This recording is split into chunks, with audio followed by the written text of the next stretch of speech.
You were talking about like how Russia graciously gave you land and Yeah, now you're and desecrating it. Yeah, it's I get it. bizarre. It's bizarre Yep. because the land that Russia is alluding to used to be German. Yeah, I know. So Russia wants Poland to return to Russia, land that used to be German.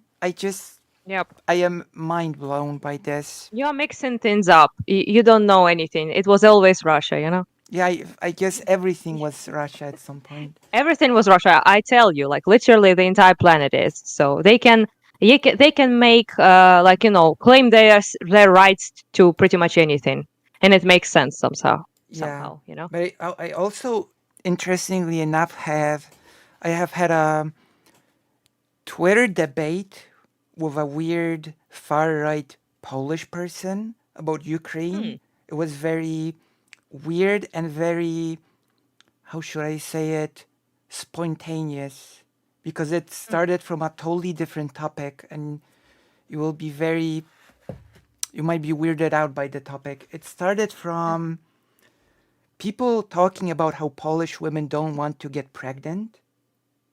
Oh, What an intro to a debate about Ukraine, right? yeah, not what you expect. And someone said, if only the Polish uprisers during the January uprising, you're familiar with the January uprising, yes? Yeah, January. Yeah, Yeah, yeah, knew that Polish women would not want to be pregnant and that people would die, then they would be really horrible. It would be horrible. And I sort of inserted myself with a history take saying, you do realize that the January uprising was actually about creating a Polish, Lithuanian, Ruthenian, I added Ukrainian in brackets, country, right? yeah. Mm. And the And person what did you say? and some person jumped at me. You're a bitch. You're an idiot. You just took Ukrainians out of your ass. What Ukrainians? I was like, well, Ruthenia, you know, you're familiar with the English term Ruthenia, right? Yeah, yeah. Hmm. Ruthenia was the Great Duchy of Ruthenia, which was supposed to be created because you're familiar with the it was like Hadzicki, I think. There was this plan to turn the Polish Lithuanian Commonwealth into the Polish Lithuanian Ruthenian Commonwealth, right? Hmm. The the Commonwealth of free nations, of free sort of separate countries that were forming a union together, right? Hmm. So I said, Sort of, yeah. you do know that Ruthenia, the Great Duchy of Ruthenia, was Ukraine, but in all but name, right? Because it encompassed the terrains of Ukraine. A person was like, no, what do you mean? What, you crew? I know a lot more about this than you shithead, you shitling. Yes, yes, yeah. Very And nice Twitter conversation as yeah, per usual, right? yeah. Yeah.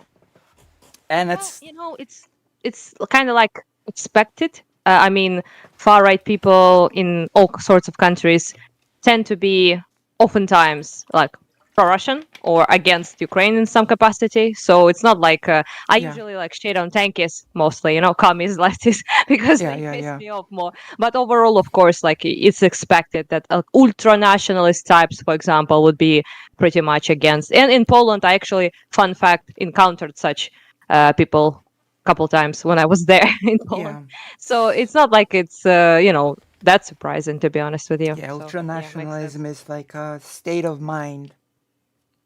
Yeah, you mentioned that tweet I made about Oh, a yes. lady. Yeah. You wanted to comment on that. So Yeah, basically, it was a tweet about comparison. It's an old one. It was like 6 months into war, basically. And what it was doing, that video, it was comparing what people say they lost in Ukraine due to war, so hardships people faced in Ukraine.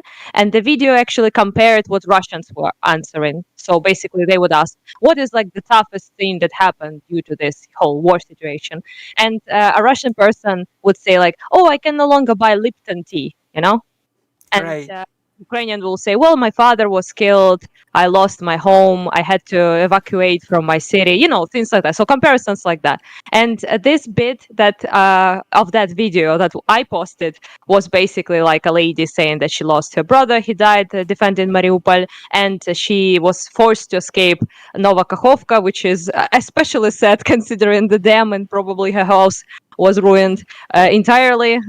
Back then, it was just shelled and occupied, but now it's also non-existent pretty much because of the dam flooding.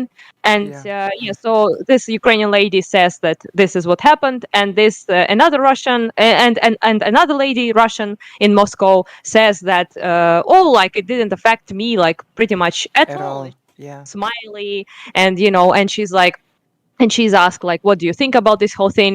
And she says, well, I follow this situation, like I'm studying to be like a A diplomat. diplomat. Yeah. uh, Ironic, yeah, but on the other hand, Eritrea and North Korea, you can still have diplomatic relations with those. So maybe she will be a diplomat after all. But Yeah. overall, yes, she basically like, I'm studying to be a diplomat. I see the situation, but yeah, it's kind of sad, that people are dying just, on their own, not getting killed by my But countrymen, just it's dying really on their own. bizarre Yeah. because the person actually, it's a little bit, telling that the person basically said, I am sad for the people that are dying, laughs. Yeah, laughs. Yeah, she's very smiley about it. Like She's so it's, sad that she laughs all the, and it is such a like a shit eating laughter. It's like yeah, she's like grinning borderline, not just like like, smiling. It's not yeah, a she, forced she, she, smile. she actually, she didn't say, she did laugh. She didn't just smile, Yeah. she did laugh. Yeah, and So it she then was, adds the very infamous Russian thing is that people are dying. It's sad, yeah, But at yeah, the end of the day, it benefits Russia, so it's all that matters. It's for the greater good of Russia. And yeah, then oh yeah, she did, yeah, she did yeah, say that. yeah, and interviewees asked like it benefits whom, Whom, like yeah, who is benefiting, and she's like, well, Russia, obviously, duh. She's like basically, she's at least kind of like honest, which is better than what you usually get. But I just pointed out in my Twitter that this is what we mean when we say Russians should be held accountable, not like this, comical, ha ha ha, Ukrainians are dying, like what some people imagine. So when we say Russians should be held accountable and all Russians are responsible to some extent for the regime, for what it's doing, for the state of ideology in Russia as well. yeah, And when we say it, people are getting like really triggered by that, especially like Westerners apparently. But what we mean is we don't mean like this caricature of evil that some people imagine when you say someone is a fascist, like or a Nazi, right? It's yeah, just this. It's like this person. It's like this this, callousness, this disregard for human life. yeah, If this it's not, sort of yeah, it's not yeah, caring. egotistical. Yeah, egotistical, very egotistical. So she basically cares about like specifically like if it doesn't touch her, then who cares, Then right? yeah, yeah, And yeah, yeah, yeah. also, yeah, and also the other thing is that she it's a pretty much textbook fascist thinking, you sacrifice the individual liberties of people. So in Or whole Russia, right? groups, So of course. yeah, the ability to leave Russia, to go abroad, the ability to buy like I don't know some goods from other countries, things like that, which is nothing compared to what Ukrainians suffered, but still, it's the sacrifice of For the individual liberty greater, of yeah, Russians as well, right? yeah, Just for the supposedly greater good of the nation, which is like I said, as yeah, textbook fascism. And yes, and that's what I mean when in all of us mean when we talk yeah, about Russians and who support this whole war, not just this is the attitude I encounter the most, yeah. so to speak. That Yeah. is a thing. I said I had thoughts because I have sort of met with this sort of attitude years ago.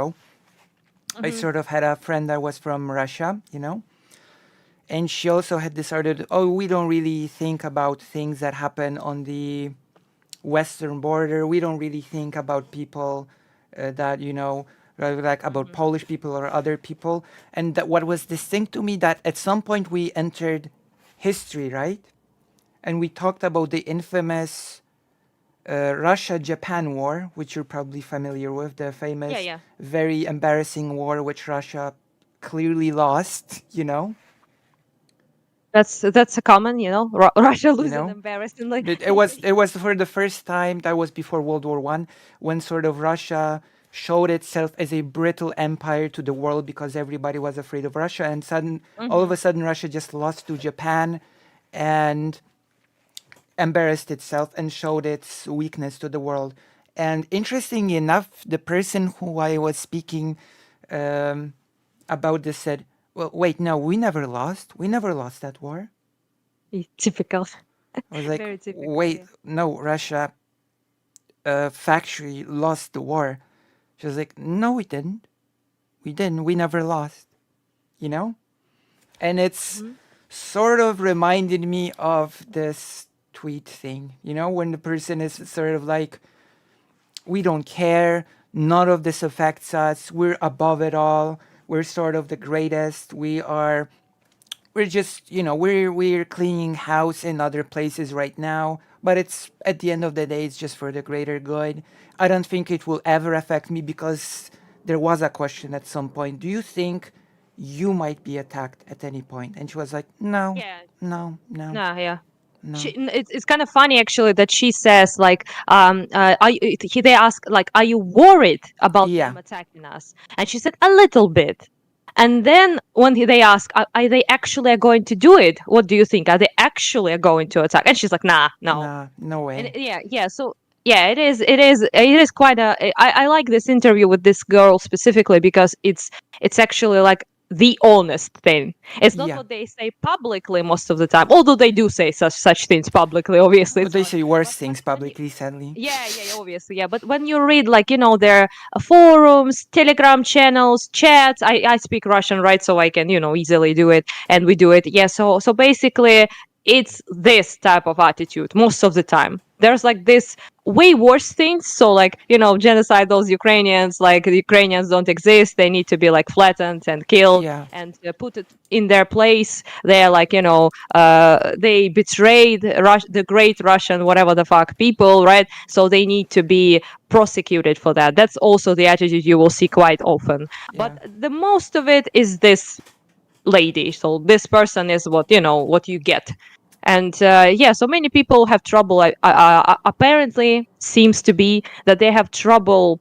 I guess accepting this type of thing, that almost like the majority of the nation can be of such a mindset, and that it's not just some evil like Putin or some evil like dictator, whatever it is the problem, but the nation itself shares the ambitions of a said dictator, There's which is, a. by the way, Yep. sorry, Continue. I just No, no, no. quick. Continue. Yeah, so Continue. basically this is also, I know people like kind of like, oh, Hitler examples, right? But in this regard it kind of works because it wasn't just Hitler, it wasn't just him. There was like not all, obviously. It's just very stupid to assume that entire nation 100% supports anything, right? But overall you could easily say that quite a lot of Germans shared his frustrations, shared his I guess you could say resentment towards how Germany has been treated after World War I, Yeah. and this all accumulated to them actually supporting and standing by Right. this genocidal, Right. maniac, Of course, which there's is the. pretty much exactly the same situation in a way in Russia. Right. So yeah. Of course, there's the whole thing that the Nazi Party never won the elections without going to a coalition. But let's just drop that topic because it gets Mhm. a bit complicated. But with Yeah, this is Russia, also the same with Putin because I mean, not like the voting and democracy actually works yeah, in he Russia, just put away but democracy. But yeah, like with yeah. Russia, it's a few factors that people really don't seem to grasp. I've noticed this on the panel that you've been on. Like Which one one? part of it, the one that was a horrible mess when people started talking Oh, about your father. Um, yeah, that one. Yeah, that was yeah. fun. So one thing is the propaganda that is being pumped into people nonstop. There's people Mm. probably. I would assume that a lot of people don't really know what's going on the front. Don't really know what's going on in Ukraine. I would assume that That is not In a Russia, you thing mean? that is, yeah, that is not a thing that Mm, is to be quite honest with you, I don't really share this kind of like thinking because, yeah, sure, some people don't follow it. They like deliberately avoid it for or just don't want to talk about it, to read about it, anything. Some people do indeed just consume like straight up Russian propaganda from straight from Peskov's tit, right. Yeah, so yeah, yeah, so yeah. that's also true. But and I have like insane amount of relatives in Russia, so like Mm-hmm. 100 people. A That's a big Greek lie. family, Yeah, yeah, yeah. That's a lot. Yeah, Greek families are humongous. So yeah. So basically, most of them, are kind of like Russia adjacent, like not pro Russia, but they think it's a good thing, and we just need to give up, and Your everything will be family, cool. Yeah, yeah, yeah. In Russia, that yeah. must be At pretty least hard. um, kind of like expected since 2014. I kind of, accepted that.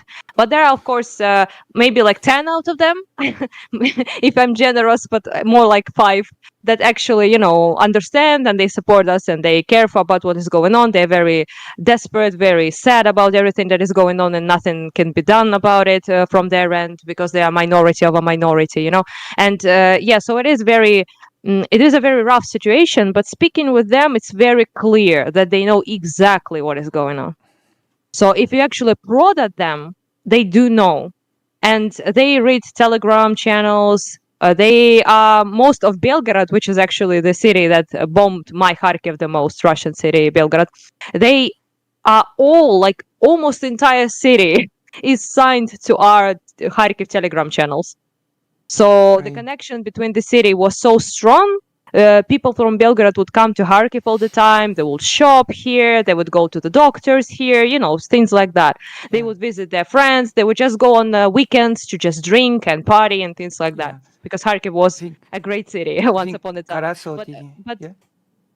yeah. So basically, what I mean is that they know. They Yeah. know. I They think they are signed to our I public. think They Karaso see it. from the has a good point that they might know, but they do not sort of feel it. I think there's a Yeah, lot that's of true. brainwashing happening in Russia. I think that's one of the two pillars. The other pillar is the pillar that I wanted to say people seem to really do not grasp, that there's this strong sense of national, almost mythological identity in Russia that you sort of talked about during the panel, that goes back to being the Try descendants to. of the mythical Kiev Rush, that they are the true Yeah. descendants, that they are the true inheritors of this, and that it creates this special sense of national pride. And Yeah, that it's is, superiority to others as well. yes, Yeah. and that is why uh, Russia has this special relationship to Ukraine, which is it perceives it as a threat to that, as a direct threat to their whole um, Yeah, they're like myth an of creation, unconditional. right? A Yeah, myth yeah, of yeah, yeah, creation. yeah. Exactly. Yeah. And we've talked about a little bit about the Polish, Lithuanian, Ruthenian Commonwealth, right? Hmm. And Ruthenia is basically analogous. It's like a synonym to the Kiev Rush, Like in Polish, it was called Księstwo Ruskie, Wielkie Księstwo Ruskie. Hmm. And Велика княжество. of Yeah. course, Russia invaded because it could not let that happen. It couldn't exactly let a Wielkie Księstwo Ruskie to just pop, right next to them, Mm. because that would mean that wait a minute, we're supposed to be the successors of Kiev Rus. Yeah, yeah, русские, yeah, If yeah. an actual Kiev Rus just spawns right around our border, then it just sort of undermines the whole idea, right? Yeah, it is very, I would say, like you could easily point out in Russian society, like main myths. There used to be three, now it's two, on which like the foundation of Russian like self-understanding is built upon.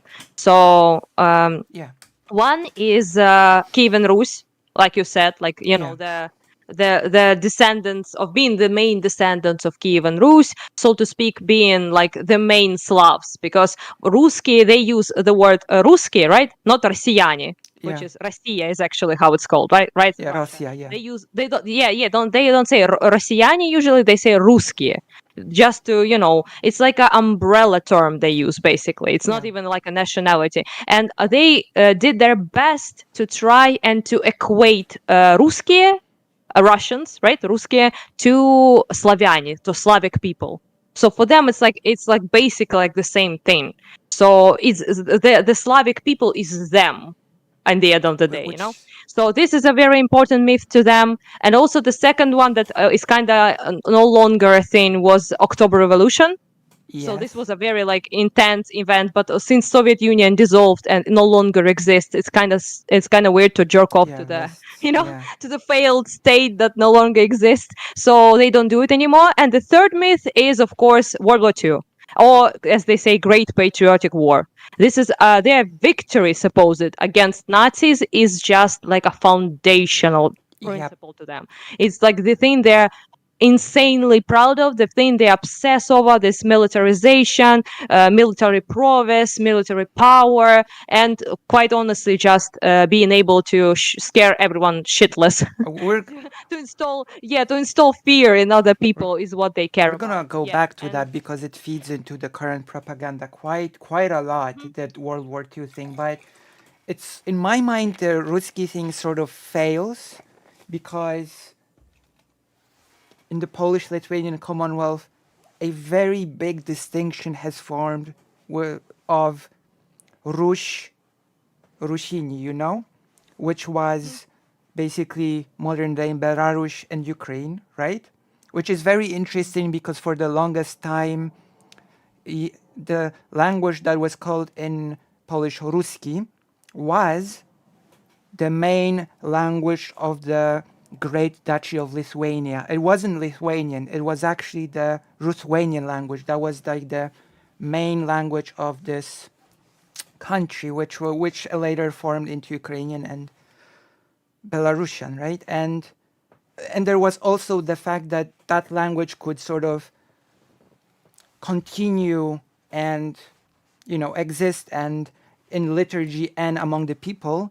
And Russia had this problem that it has been conquered by the Mongolian Empire, and Russian language was influenced by Mongolian language, yeah, the Golden Horde. Yeah. which meant, and that was another big problem for Russia, that Język Ruski, which later became Ukrainian, was closer to the Kiev Rus language than Russian was, in effect. Yeah. That's one of the reasons, not the main one, but one of the reasons why they are so intent on attacking Ukrainian language as a language. Yes. To say it's a completely, so it's not a language, so it's like a dialect. They actually call it quite a lot. I heard it so many times, like from Russian, even before 2014 revolution, but now especially they call it like basically like spoiled Russian.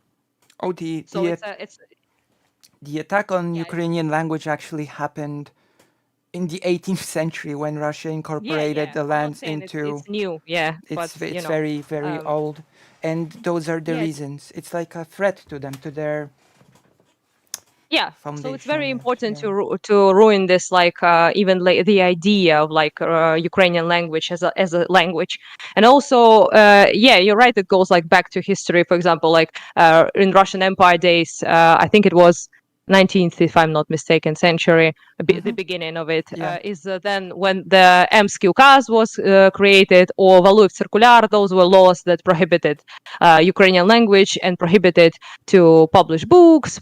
Pretty much, at first it was educational, then it was like any, like novels, anything.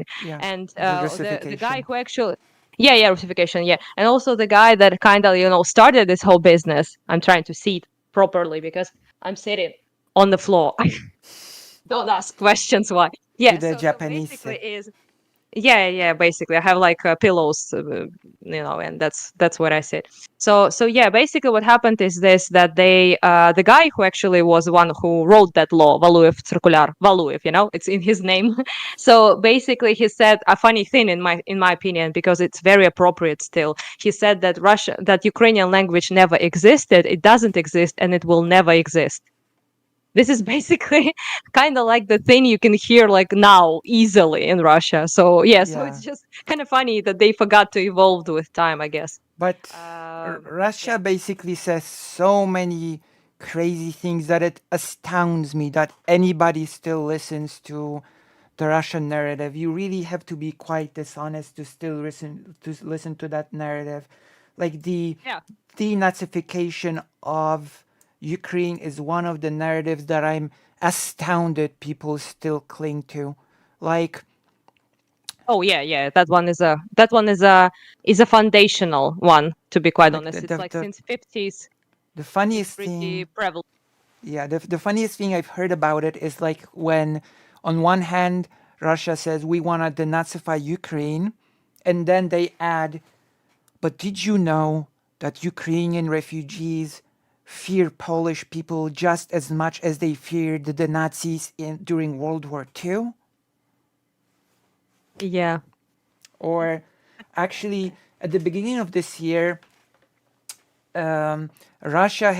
Putin has made a speech in which he said that Russia, that's why I'm talking about the World War II thing, right? Russia is once again fighting against Nazism. It is Yeah, fighting it's against the entire Nazi Western world. uh-huh. Every country that supports Ukraine is a Nazi country. I was like, Yep. okay.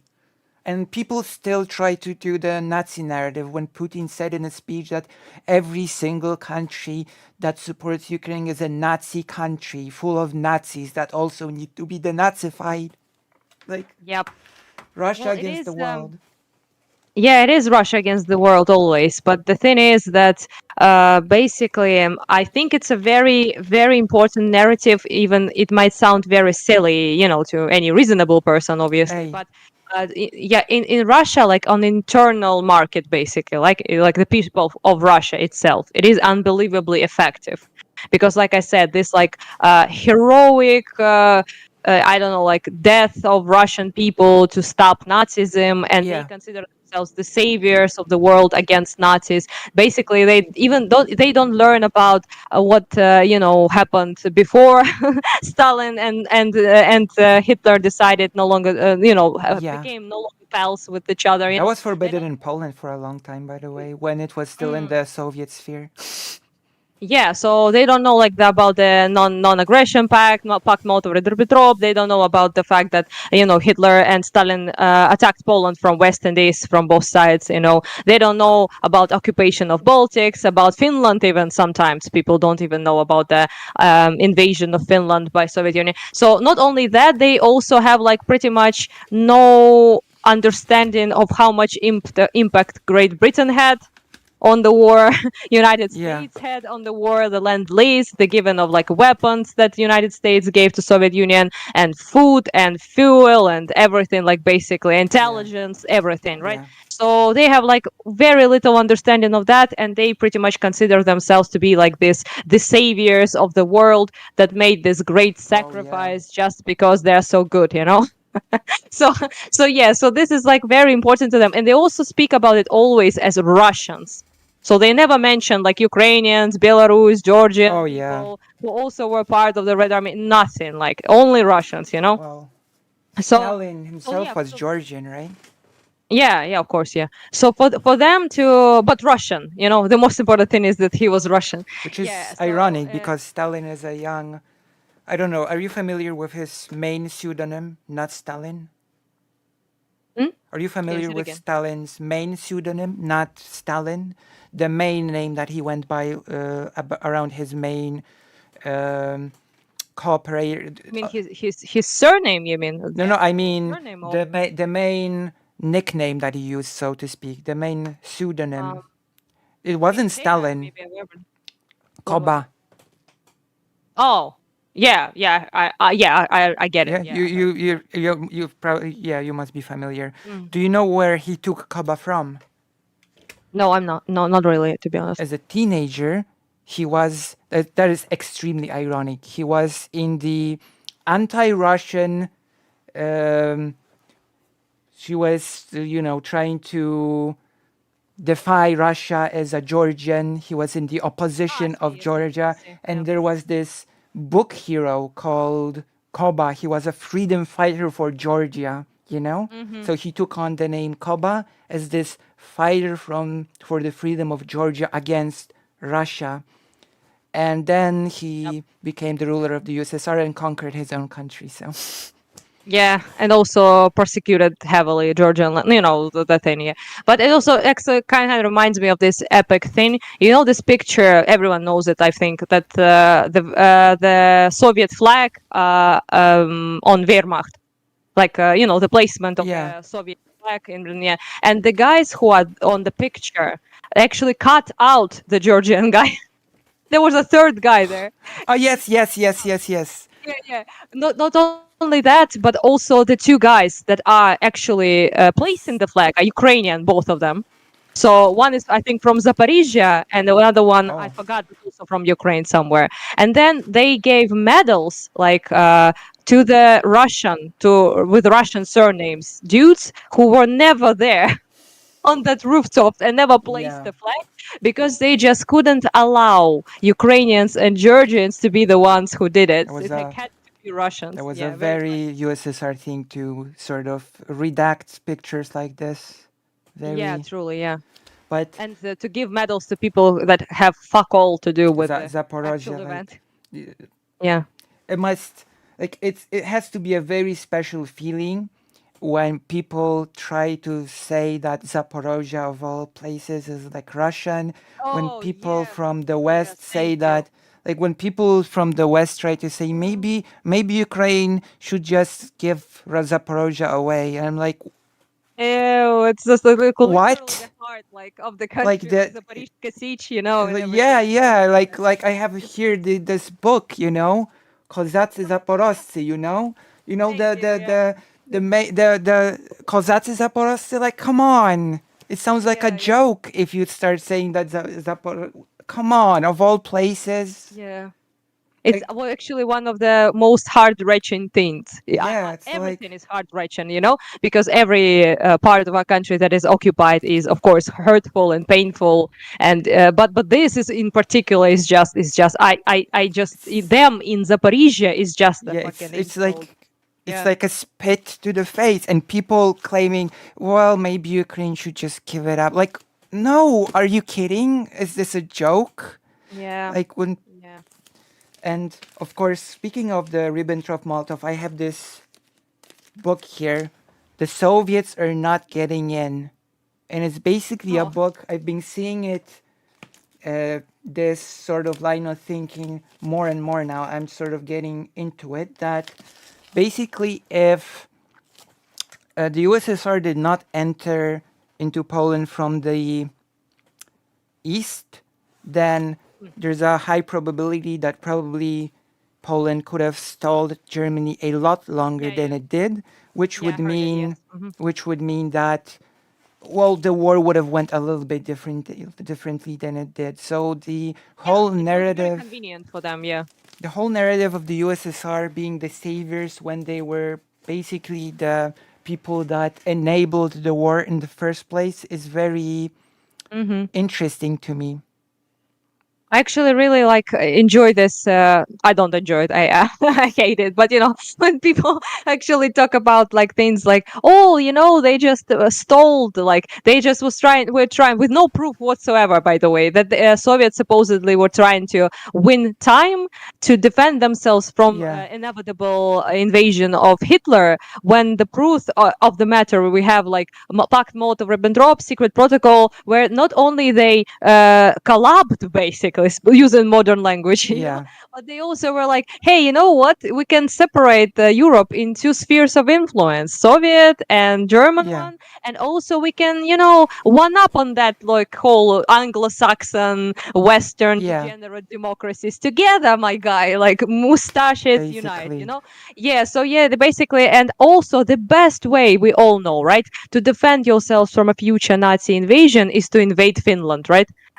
Nothing prepares you better Yeah. than losing 300,000 men and plus injured Like as well, of course, just yeah, in Finland, and thousands of tanks, artillery, equipment, like literally, like I don't know, everything. the I actually read question. very, Yeah, yeah, you're sorry, right. yeah. Yeah, was it? Yes, sir. I actually read a very interesting conclusion that quite a lot of historians came to apparently is that one of the reasons actually why Hitler decided to attack Soviet Union eventually Mm-hmm. was because he saw their incredibly poor performance of them in Finland. Right. So he basically was That like, is oh, pretty. whoa, I will send you a link if you want, like Yeah, yeah, very yeah. interesting I am to read up on interested that. in it. Yeah, Yeah, so there was absolutely. like pretty much obviously, right, the reputation of Soviet army all over the world was plummeted, not only just for Hitler, but for the rest of the world, for the France and Britain as well, obviously, right? But Hitler obviously saw like just how low quality of an army it is when actually you cannot fucking take Finland that is this big, and you're losing like insane amount of numbers and for an entire year pretty much. So it's a little less than, you know what I mean. Like, so it was Yeah. just not. Yeah, it was a fatal fucking blow, not only to Soviet reputation as a force, as a global power, and as a army, but of course, yeah, it was very interesting. I find time then to Yeah. send you like And about that, quite a keep bit in of info mind about that. that when Germany invaded, at first USSR did basically just fall, and Stalin hid himself in Yeah, his room and had a mental breakdown, which probably Russia is not yeah. that keen to talk about that part of the No, invasion. nobody talks about that one. That one is not sexy. Yeah, nobody talks about that. But yeah, it's just yeah, it is true. Of course, like first it was pretty bad. Obviously, also there was kind of like ironic that Finland then ended up letting Nazis pass through Yeah. them, which was entirely what supposedly was the the narrative why Soviet Union attacked, because they were afraid that someone will attack them from Finland, and Finland declared themselves neutral. And they were like, "What the fuck more do you want?" Basically, right? Yeah. And Russia was like, "Well, you have to cede territory to us, so we can, As always. keeps ourselves secure." And then Finland Finnish were like, "Well, no, not gonna do that, sorry." And basically Russia, Soviet Union conducted a false flag operation, so pretending that the Finnish people shelled their own guardsmen, and those guardsmen died on the border, and that was the preface, which most historians consider to be obviously false Right. flag. Yeah, so they then attacked, as you know, Finland, and Right. Finland was pretty much. It was the only like active conflict at the time, actually. Interestingly enough, This brings yeah. me So to the rest of the world another was watching, basically. brings me to another topic from that fateful panel that you had when Oh, don't call it faithful. Yeah, you know please.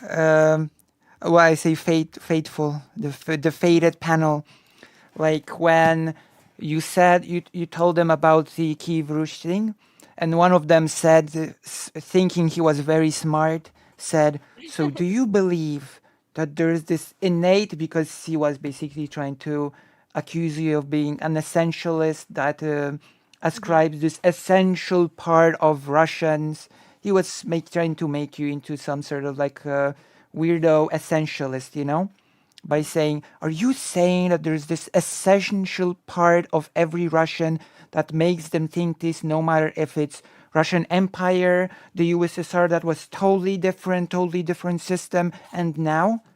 And I'm reading this very interesting book right now. It's called State or Revolution, and Hmm. it's about Polish socialists and communists before World War One, 1892, 1920. It might seem unrelated, but it sort of is, because the communists of that era, 1892, 1920, they wanted to take part in the wider revolution that was part of um, Russia, right? And they clashed with Yeah, the and socialists about it. And the narrator says something that is extremely interesting and something that the people from the panel should take to heart. The communists of Poland were very enamored with the idea of revolution, not recognizing that the USSR communism was just a transformed version of Russian imperialism. Yeah. You Just know? an empire by the new name, yeah. But not to mention that fact, but it also kind of like, of course, interesting that this same period that the Red Terror was happening. So yeah, it just was these exact years was the years when the main part of the Red Terror campaign of Soviet Union was happening when communists occupied Soviet Russians, occupied Kiev, that was trying to establish themselves outside of Russian influence. We have like Centralna Rada, which was the government that was created, and Ukraine was declared independent country after Yeah. Russian Empire dissolvement. In But of course, 1917, right? yeah, yeah. Of course, it didn't work out because after that we were occupied by in months by Russian, forces, and the Red Terror period began when they pretty much just executed everyone who was not part of the glorious proletariat vibes, Yeah. So that could be they would call them nationalists, bourgeois. They would call them I don't know, like a white army people who are Yeah. like highly educated people, aristocracy, anyone who was like so to speak for nationalist ideas against like Soviet Union, against Russia at this point, quite honestly.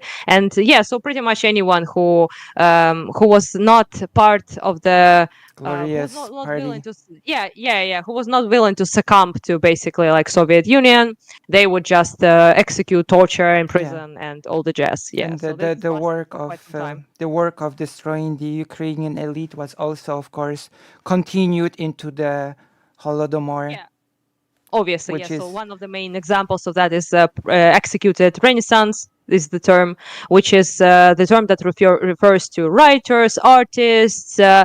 political activists, educated people that all have been pretty much executed by Soviets. Like So, I yep. always talk about this with the people that say Holodomor was not like a genocide. I was like, what a weird coincidence that just as peasants starved, the all of the elite was executed. Like what a coincidence that it's just Yeah, happened to align in the same time period, right? The famine and the execution of the elites, right? Like, it's maybe it's just a coincidence. Maybe just they everything discovered is the just a coincidence, traitors.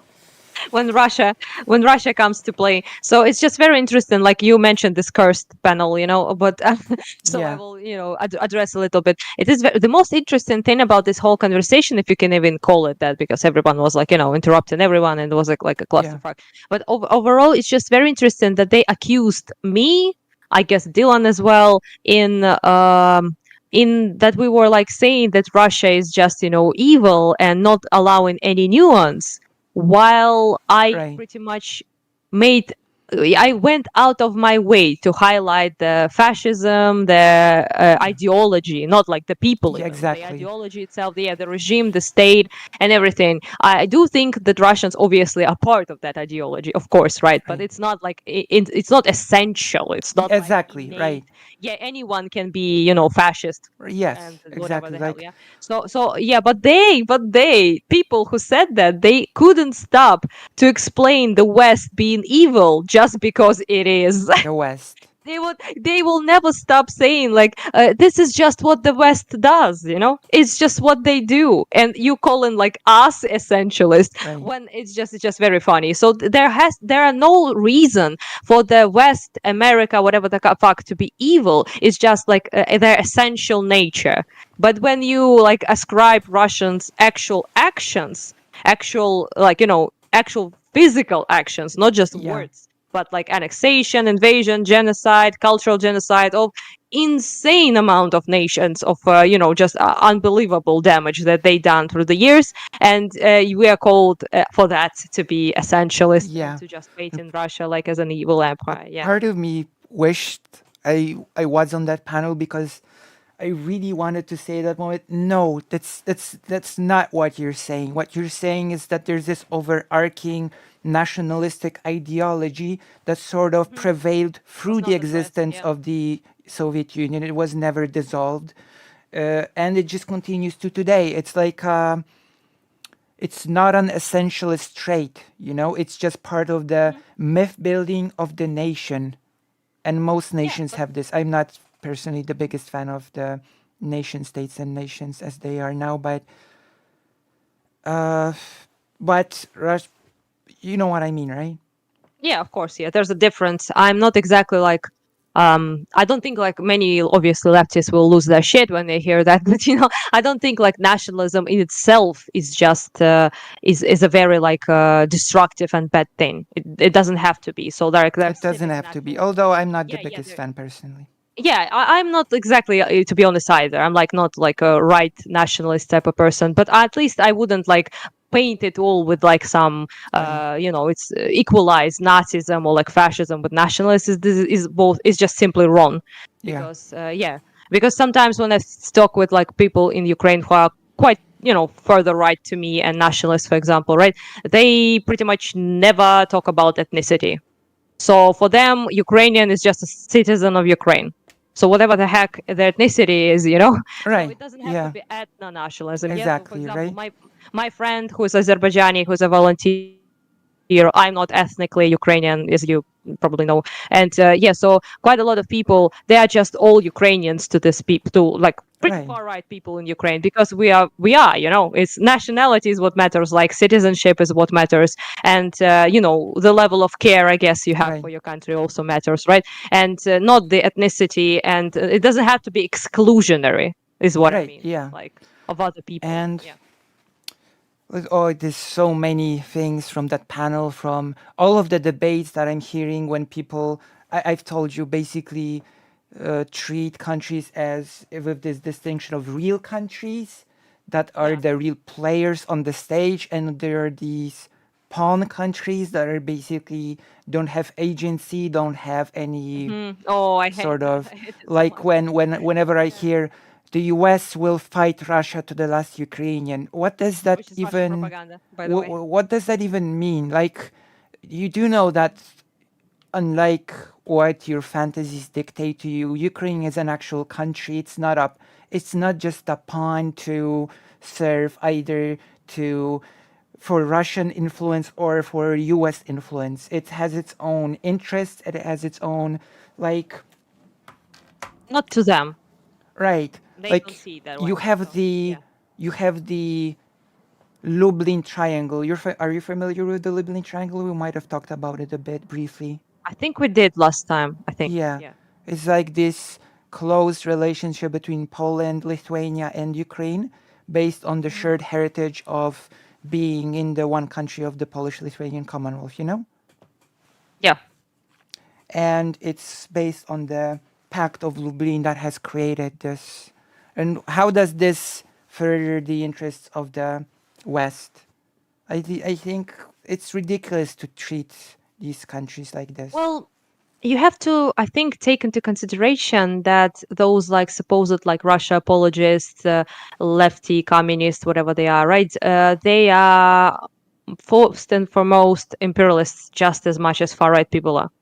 So for them, it is all about the United States because this is their mindset. They don't actually see. They also see the world in those like bigger powers, so like Russia, China, and America, right? Right. So they have like this understanding of the world, and this is the only thing they can't understand. They cannot even fathom, like a Yeah, country, a history, a conflict, a war that has pretty much like zero things to do with them at the end of exactly. the day. Like when I Yeah, so hear for them it's not possible. when I Yeah. hear about people saying that it's all about NATO, Yeah. all I can Which say brings the is imperialistic thing, yeah. you do realize that this conflict existed before the US existed Yeah, that's and why I always before say NATO existed. yeah.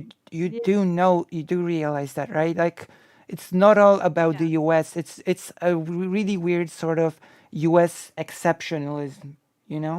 Yeah.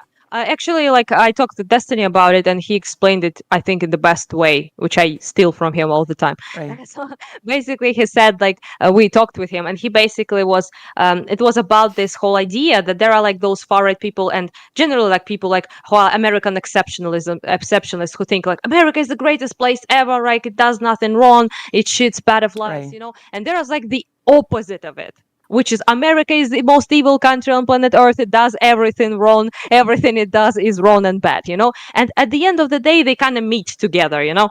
Right. It's the Because horseshoe they have theory, so called. yeah, yeah, yeah. They basically both are American exceptionalists, just in a different Right. In a spectrums. different So way. yeah, the one group thinks that everything is allowed for America because America is the best, greatest, blah, blah, blah, you know, right? And the rest, but is exceptionally great. And these groups think that America is evil all the time. It does Yeah. only the bad things because it's exceptionally evil, but still exceptional. Yeah. So you still live in the most exceptional place ever, right? At the end of the day, if Yeah. you're It's just American. a matter Yes. of if it's a good Yeah. exceptional or bad exceptional. Yeah, It exactly. baffles me. Although maybe it Yeah, shouldn't kind at this of point, but pretty irritating to deal with, to be honest. But to yeah. be fair, this panel was just people on that panel were not good faith Oh, whatsoever. So no, no, no, there's no. like, yeah, there's no point in the conversation with them, to be quite honest, because it's just But no point. it's Yeah, still a shame that you sort of had to be exposed to something like this, to this sort yeah, of brain you rot, know, as I put it. yeah. Like, I exposed to that all the time. You know, oh, I have Twitter. I also saw all of the Dylan debates, which also were like, oh, come on. Like, I think it's time to say it, as a proud Polish Jewish person, it's time to say it. Please, please stop talking about Mhm. Bandera. Please stop about talking about Oh, Bandera killing people and yes. how this justifies somehow Russia invading Ukraine. Please stop talking about it. Like people really I have appreciate it. like Yeah. people have no clue about the history of this conflict. They don't Like need to. They don't need to know, to have a clue. They just repeat Russian propaganda points. So this figure, right, Bandera as a person, and overall UPA, right, Upa, and yeah. UNUPA, yeah, they were blown so much out of the fucking proportion at this point. Yeah. So in any reasonable world, most people would never even know about them.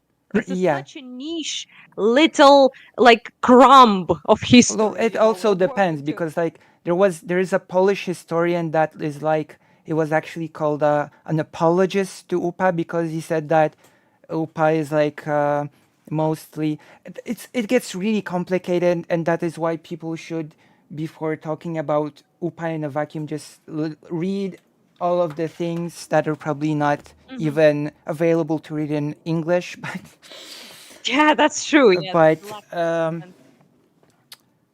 there is this really interesting magazine that came out when the conflict started. It talks about how history gets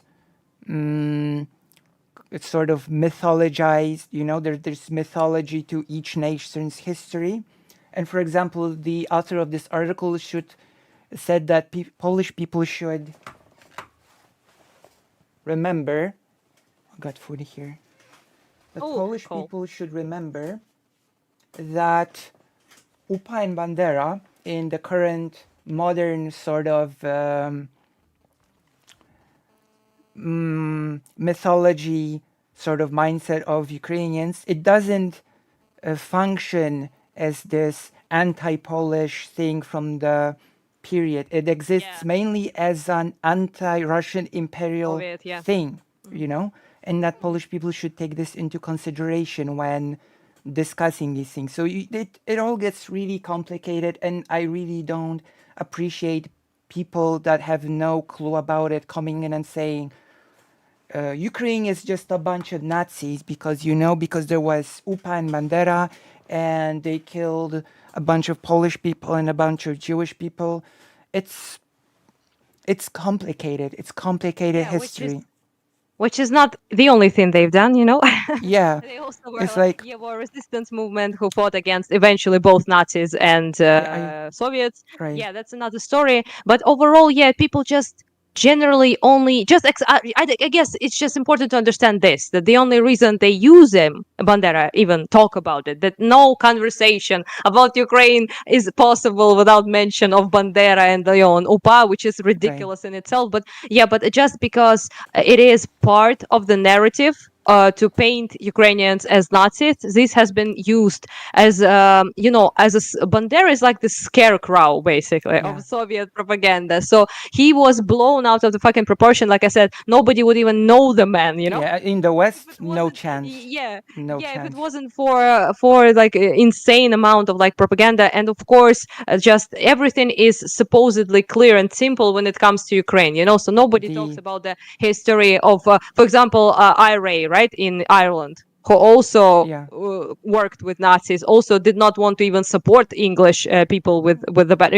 It's a very every country had such groups, and it was nothing like out of the ordinary in Ukraine, to be quite yeah, honest. like And yeah, it's evidenced by the fact that if you ask any of those people, oh, that's interesting. Can you tell me more about the organization, how it came about, and what was the historical context of the area at that time? They will not be able to tell you. There's yeah, no they will just say, chance. "Oh, there's just Nazis. They just hated Polish people and Jewish people." There's That's no it. chance that they will Yeah. tell you any of that.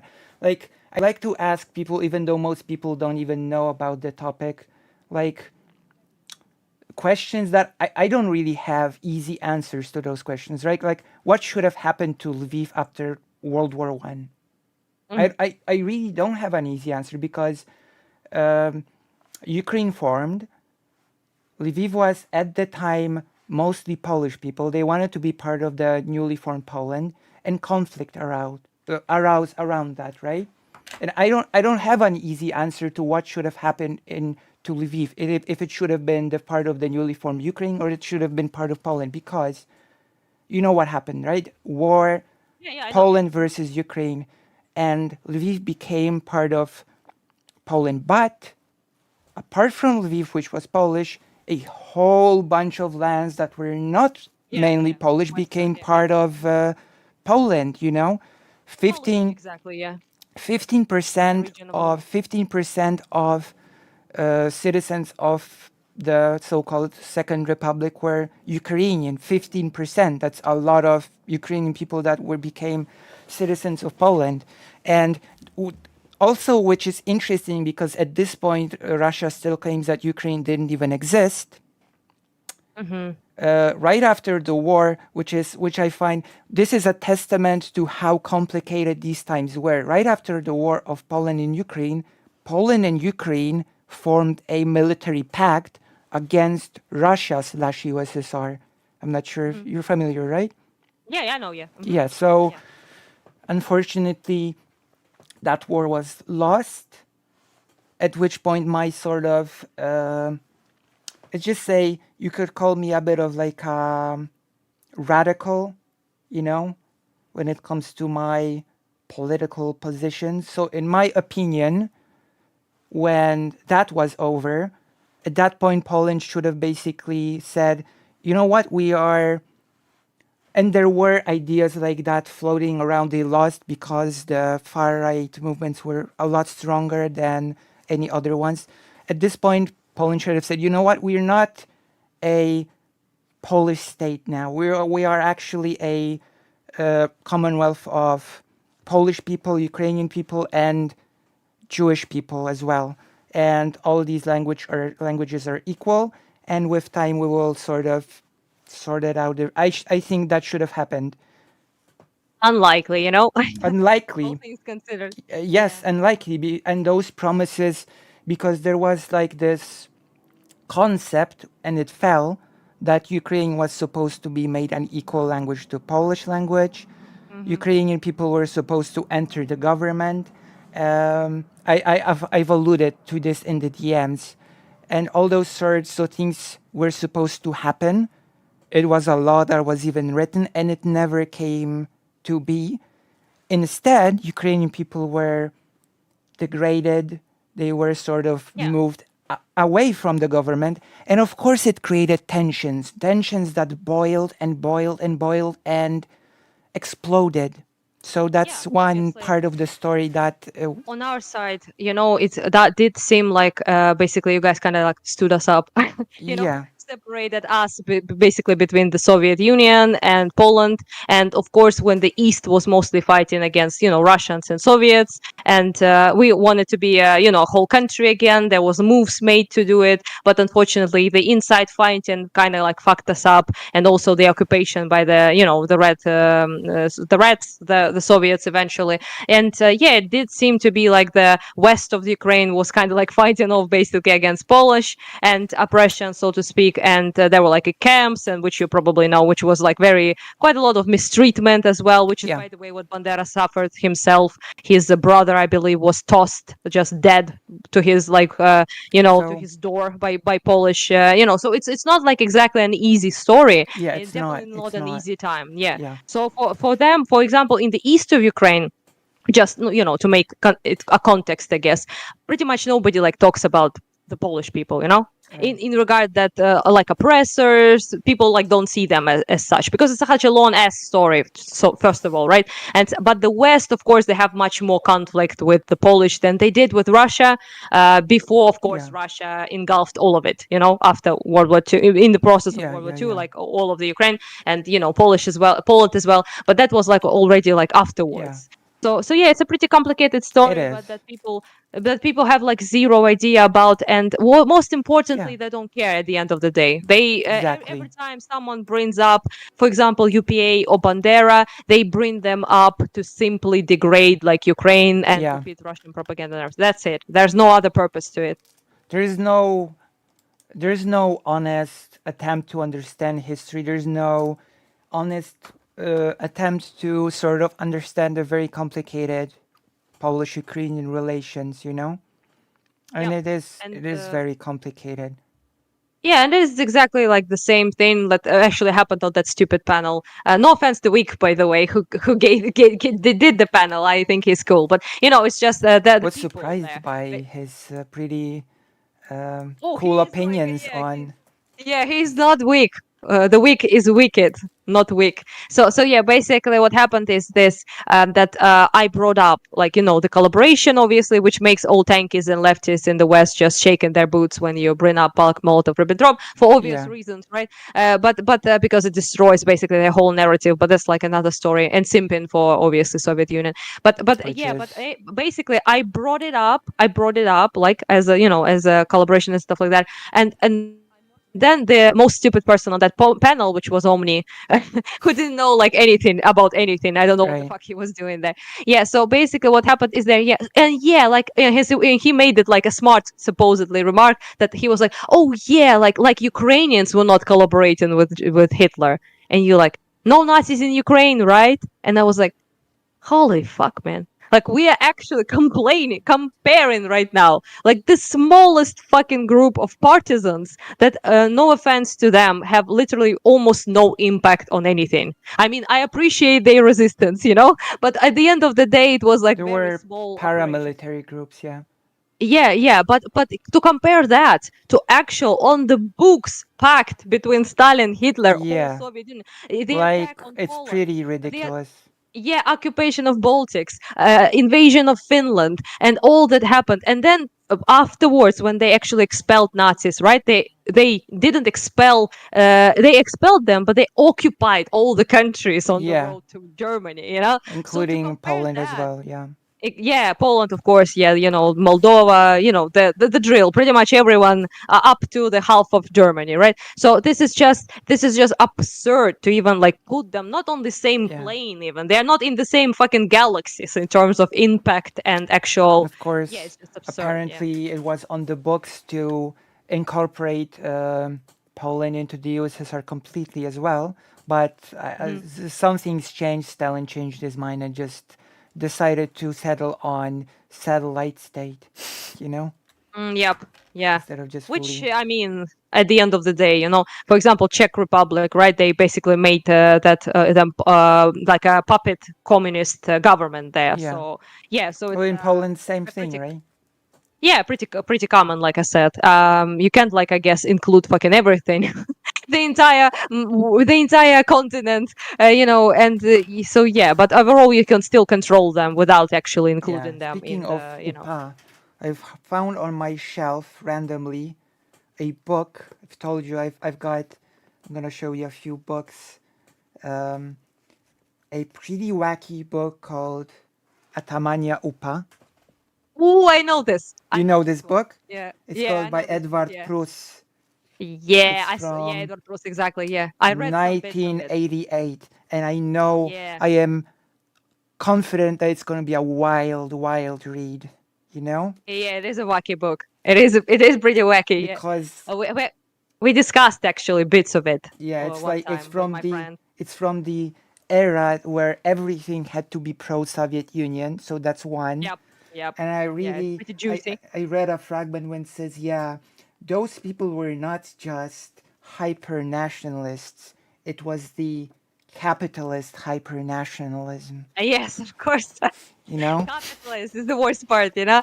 Also, So I must say I can't remember their names right now, but I read quite a bit of I saw quite a bit of actually books of Polish authors who were very intent on like demonizing like UPA to like an absolute like absurd degree. Not to say that they didn't do anything wrong. Obviously, they yeah, did, right? To Polish people in particular, right? But overall, it is was just so filled with like disinformation, demonization, and repeating Soviet Union, like Russia talking points. well, And I and saw quite a bit. One of the best ones, you probably saw it actually. It was a long time ago. It was I think 2006 or maybe 2000 right, seven, so quite some time ago, there was like this book that everyone was talking about supposed atrocities of UPA that they did to the civilians. And all pictures in that book were pretty much fake. They were pictures of Nazi occupation. right. So what Nazis did, and they blamed all of that on UPA without any pretty much proof. And quite a lot of Polish people picked it up and they started to spread in that book and saying, "Look at what UPA did." It was like such a clusterfuck. And then a Polish official actually had to make apologies to Ukrainian Yeah, government, that's which yeah. is It's it usually becomes yeah, it yeah, it becomes was a really clusterfuck. really messed up, and a lot of we're getting more and more sort of honest look at history. We're getting more and more sort of, especially since I'm hoping that the Polish far right government will not mess it up, quite Mm. frankly, that the relations between Ukraine and Poland are getting really good, and we're getting a lot of opportunities, especially in the future, because I really don't think that currently is the best time to sort of talk about these things, but we're getting more and more honest views that include the Polish point of view and the Ukrainian point of Yeah. view and sort of this sort of actual history, that we can Yeah, but discuss and move forward, right? I think we have. I don't know. Like Yeah, I'm not I sure think, also about. yeah, yeah, yeah, Yeah, yeah, yeah. yeah, The yeah. Polish people may have different opinion, obviously. But in Ukraine, That I believe. depends on who. Um, yeah, yeah. Of course, different people, right? Not the monolith, obviously, right? But overall, I think in Ukraine for quite some time now, maybe like I don't know, like 10 years or something like that. There have been like very little, like any negativity towards Poland Yeah, overall. like a, So yeah, so people say like it's in the past, like it's completely different situation now. To me it's very important what people do now, yeah, so yeah, that's what I care about. If the lessons have been like learned, if people admit yeah, like certain things, acknowledge them, then it's all history. Like at the end of the day, yeah, like history is fact. Many people did many bad things in history. right. It's not like exactly like unique. Like But the the most problem with Russia is that the problem well, is the the problem with Russia the is that it invasion. has their weird imperialist, like we've talked about it at the beginning. Poland would not exist if it weren't for Russia. Yeah, that shit, not only even invasion itself, which is the worst part, obviously, right? Destruction of our like oh, let's not bring up Yeah, the recent events if you can. Yeah, but it's just everything, like the amount of like horror, destruction, and pain they brought up. It's one thing, but just the general ideology, not only towards Ukrainians, but towards Belarus people, towards yeah, Polish people, Georgian, Czech people, whatever, anyone, right? Literally anyone. So in this area of the world, in this region, so that's the problem. That's the problem we care about. So if Russia was not like that, if they acknowledge the acts of of like genocide and terror they committed in the past, wars they, the overall Well, discrimination, at imperialism. this point, it would take a bit more than that, but Yeah, but before the invasion, I mean, right? So yeah, before that, we could be like, oh, okay, yeah, let's move on. Like, it's right, a yeah, different time, different life, but it's not like that, first of all, and it has never been. I don't know if there ever been yeah, a Russian children's yeah, educational book in school that taught them anything yeah, different than actual imperialist and propagandist bullshit. it's Yeah, so also, that's in my opinion, that is sort of my personal how I see it. Like when it comes to Poland and Ukraine, there's also been this um, normalization of relations on the level that there are many, for example, Ukrainian people in Poland, especially now. I think there are about yeah, 2 million Ukrainian people in Poland, and something like that. Yeah. I meet Ukrainian people basically every day. It's just became like a normal part of everyday life that I hear Ukrainian language from time to time. That um, my shopkeeper is a Ukrainian person, or for example, my mom who is in the rehab center right now. Uh, Oh. Most of her nurses and most of her doctors are Ukrainian, right? So it sort of just Mhm. became part of life, and I think it's sort of positive that those relations are being like I saw because we go with mom to a coffee shop, right? Mhm. And there was a big Ukrainian flag on the door of the coffee shop, and there was an article in both Ukrainian and Polish, and the headline said, "We are all Ukrainian," Oh, as that's in very this, sweet. yeah, as in this part, it's the big solidarity. We are all Ukrainian. We all I sort think of, most people in Ukraine, the absolute majority, actually super duper appreciates, of course, the help that the Polish people, gave us, the advocacy for Ukraine, in European Union, obviously, yeah. and of course the acceptance of refugees as well. And I think I saw the poll some time ago, but I don't think anything changed since then. Maybe, but it was, I think, in the middle, like of the, like 6, 7, maybe 8 months into invasion, something like that. And there was like the Polish was at the top, the Poland was at the top of appreciated countries, like allies who we respect, and treat like the with the most gratitude, I guess you could say. So I think it makes quite a lot of sense, for the future relations Yeah, to be built upon that, I guess, is yeah. my main point. I would actually really like to believe that even if the West sort of stopped support, that Poland would continue it. At least I, as an Yeah, I individual, hope would so. like Yeah. to believe that Poland would be like, you know what, we're still continuing the support, Yeah, because many people believe so in Ukraine, that many countries who are quite close to us, so like Czech, Poland, Baltics, so Estonia gave a lot actually. Nobody talks about that, but considering how like they, I think, gave like insane amount like of their like equipment to us, considering yeah, how little they have. there's So those uh, interesting stories of like this Lithuania, Latvia as well. Polish translator that sort of just his main occupation apart from being a translator is driving cars to the back to the front for Ukrainian people to use. Just sort of taking cars, driving them to Ukraine, and sort of just fixing them up so that they can be used near the front. Yeah, we got a lot. That's true. Sometimes you kind of like, feel a little bit dejected because of the certain events, such as the dam and the lack of, I Yeah, guess you could say, support and coverage even of this event. And of course, it feels like bad. I see many Ukrainian people being, upset, let's I say, mean, about the word's reaction it's generally. Yeah, but pretty difficult not to be.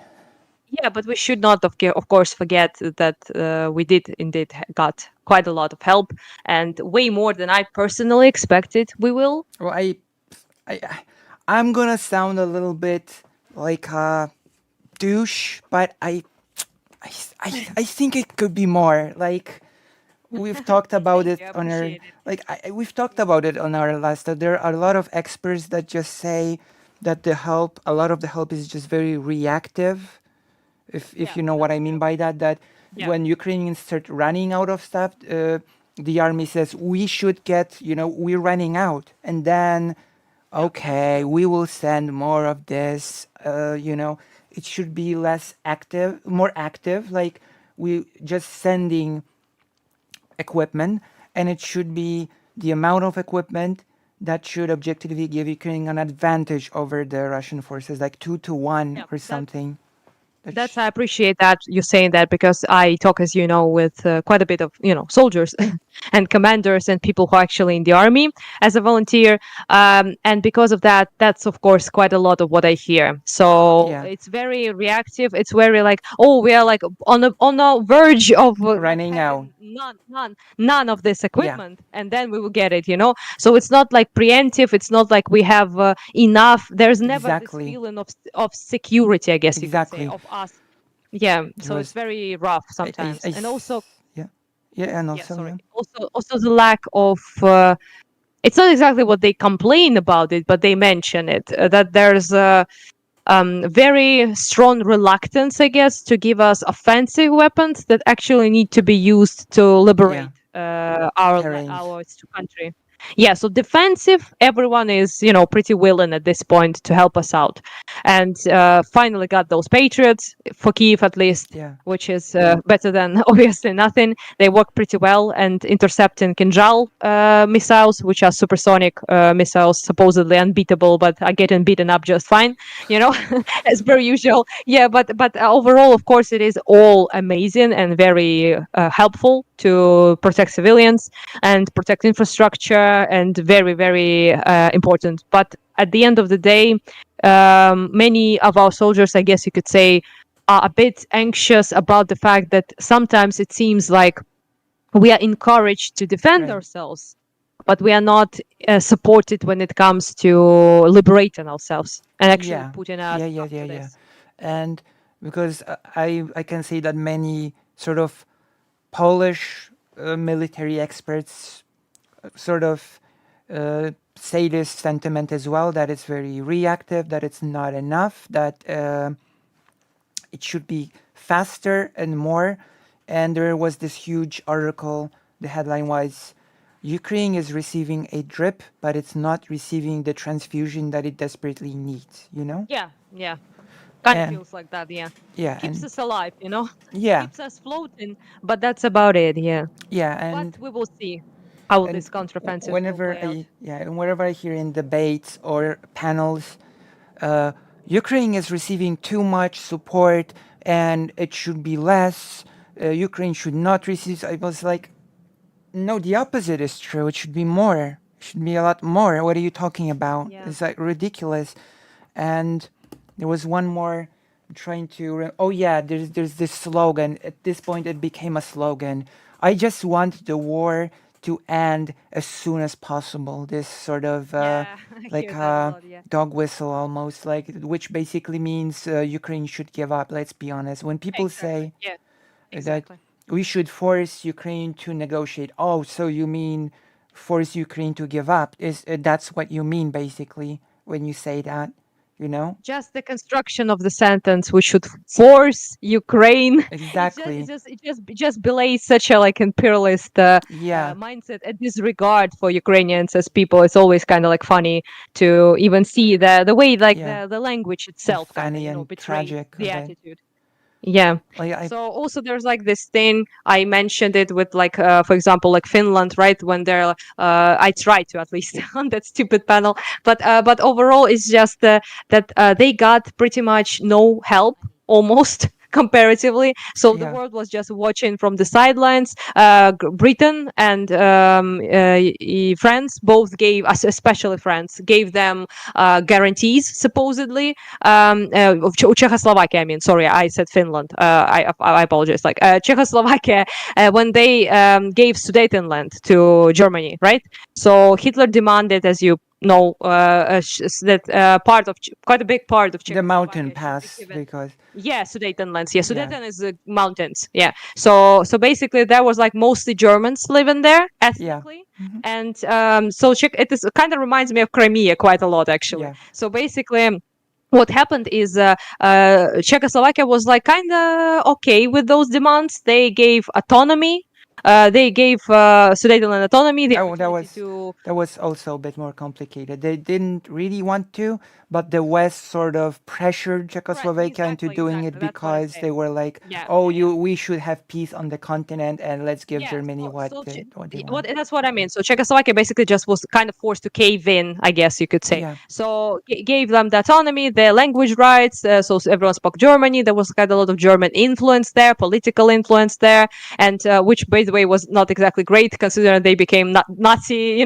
yeah, consuming and Nazi propaganda let's stuff. remember. I'm sorry to interject here, but let's remember No, no, yeah. because the national narrative sort of likes to pretend that's the case, but just just because there are German speaking people in an area does not automatically follow that those German speaking people will identify with the German nation, if that makes sense. Yeah, exactly. Yeah. So Which is, by the that's way, a whole great you pointed it out because it's exactly what people are doing with us. So if right. they think even yeah, they not only they paint ethnic Russians as that live in Ukraine as supposedly Russians, like Right. as part of Russian nation, but even worse, they paint Russian speaking Ukrainians, As oh as well, part of the Russian world. for Yeah, Russia, which all Ukrainians are Russian basically. If they had yeah, their which way, is all Polish exactly people would be Russian because yeah, Russification exactly was yeah, part a thing. yeah. So basically, what happened there is very identical to what is was going on in Crimea. So also like Russian speakers, autonomy. They elected their own representatives. We gave them insane amount of rights there in Crimea. They were like doing pretty chill in terms of freedoms. Let's put it like that, right? There Oh was like no. when I was Yeah. last time when I was in Crimea, I actually saw more. It was before invasion.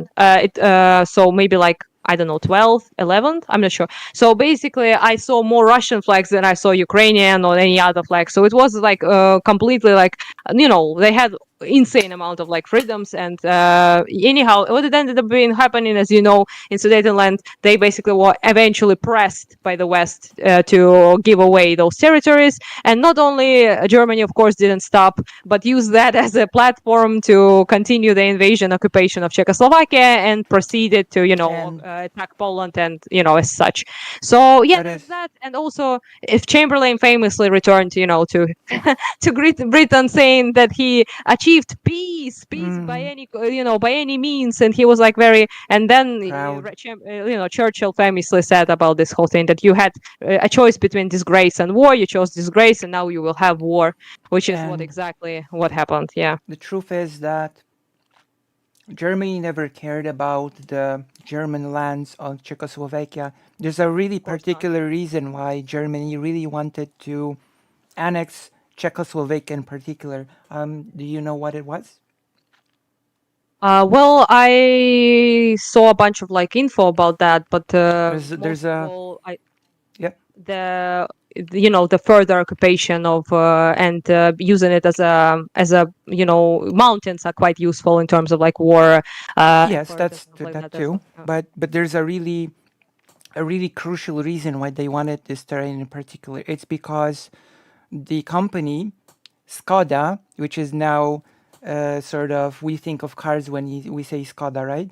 But back then Yeah. it was a manufacturer of tanks, one of the best Oh yeah. manufacturer of tanks. Yeah, I read that Yeah, as well. Yeah. and that is like a really crucial reason why sort of Germany wanted to have those because And it there was didn't have that great capacity to create tanks as Czechoslovakia had at the time. Yeah, also that's why they basically ended up using Czechoslovakia as to produce insane amount of Mm, weaponry, like yeah, yeah. ammunition for tanks. I actually had a book, interesting book about like what was happening in Czechia, in Prague, and other like places during occupation, and there were like so much information about the actual production of weaponry and heavy arms in Czechia that was used to assist Yeah. German effort. Yeah, so yeah, makes Okay, sense, of I course. think it's a very good comparison. Like the also, oh my god, I have so many topics and things that I wanna sort of move to. But first, I wanna read Karasu Kafka from the chat said something really that's related to what we're talking about. She says, my own grandmother had been from a German speaker village in Hungary, but they did Mhm. refuse to escape to the fatherland when the Nazis retreated, claiming their home is in Hungary. identity is way more complex than people, assume that it is, you know? Yeah. You would actually be surprised why leftists supposedly are so obsessed about ethnicity and languages and things like that. I mean, Right. I personally think it's quite important, like language, culture, and stuff like that. But Yeah. they're like straight up obsessed with it, and this is somehow a factor in determining where like Oh, the people are supposed to be. Like yeah, there's it's a very difference yeah, between culture and ethnicity, which are very valuable and of course. important things, Mhm. and sort of boxing people into you're part of this nation, and therefore you must sort of belong to this nation and die for this nation, and you belong to us, basically, you know? Not a very lefty, in my opinion, but that's another story. Oh. Yeah. And another thing which people don't seem to remember, well, people just don't know, let's be frank. It's not that people don't remember, people don't know that Russia has done this interesting maneuver before in history. They've done it Mhm. after World War One, actually, when Ukraine has, in 1917, sort of, there was this um announcement of independence from Russia, the announcement Mhm. of the Ukrainian country, the You mean after Ukrainian, dissolvement of Russian Empire, right? the People's Ukraine's Republic. I think that Mhm. was the name. Yeah, the Yeah, People's exactly. Yeah. Ukraine's Republic was formed. УНР, yeah. There Українська was Народна Республіка. there Yeah. was even I have a book on this because I have a book on a lot You of have a book on everything. like there's Jerzy Giedroyć Emigracja Ukraińska, you know. It's about, it actually says because nationality, as I said, are you still here? You froze? My goodness. Anna froze. We're gonna wait. Hey, Hello. I apologize. My sister was cleaning up the house and she destroyed the, the internet connection. Oh, well, that's better than the alternative that I was worrying about, so. So it's all good. She was just cleaning up and she pulled some kind of like wire, I guess, and destroyed uh, No, the that's whole better. That's. point. Oh, now we're both. Quite funny. Oh, I don't know how we did it, but we're both on the screen now. That's good. Oh, that's cool. So So you this, was showing me another book. yeah, Yeah, this one. Emigracja Ukraińska. It's basically mentions at the start because it might sound silly now, but after World War One, nationality was often a very fluent thing for people who were from the countries that formed the Polish-Lithuanian Commonwealth, right? The first Polish president had a brother who chose to be Lithuanian, right? So one brother chose to be Polish, one brother chose to be Lithuanian, sort of, right? It was a fluid thing, one's identity and one's nationality at the end of the day. And this Hmm. book describes people who were technically Polish, but they sort of tied their fates with Ukraine after World War One and moved to co-create the People's Republic of Ukraine, and even held some government positions and helped to sort of try to keep the USSR away with their grabby hands from the newly formed Mhm. Ukrainian state. And um, this book talks about the formation of the Kultura magazine in the 50s, about Mhm. how the relations of Polish people and Ukrainian people. I don't even Yeah, remember yeah. how this book came up. What were we talking about when this book came up? I don't know. You should. You we finished talking about this whole business of identifying like that people Right, considered like yeah. Russians, yeah, or Germans, then they Yes, speak like the I language guess or this is, yeah, yeah. So that's apropos why.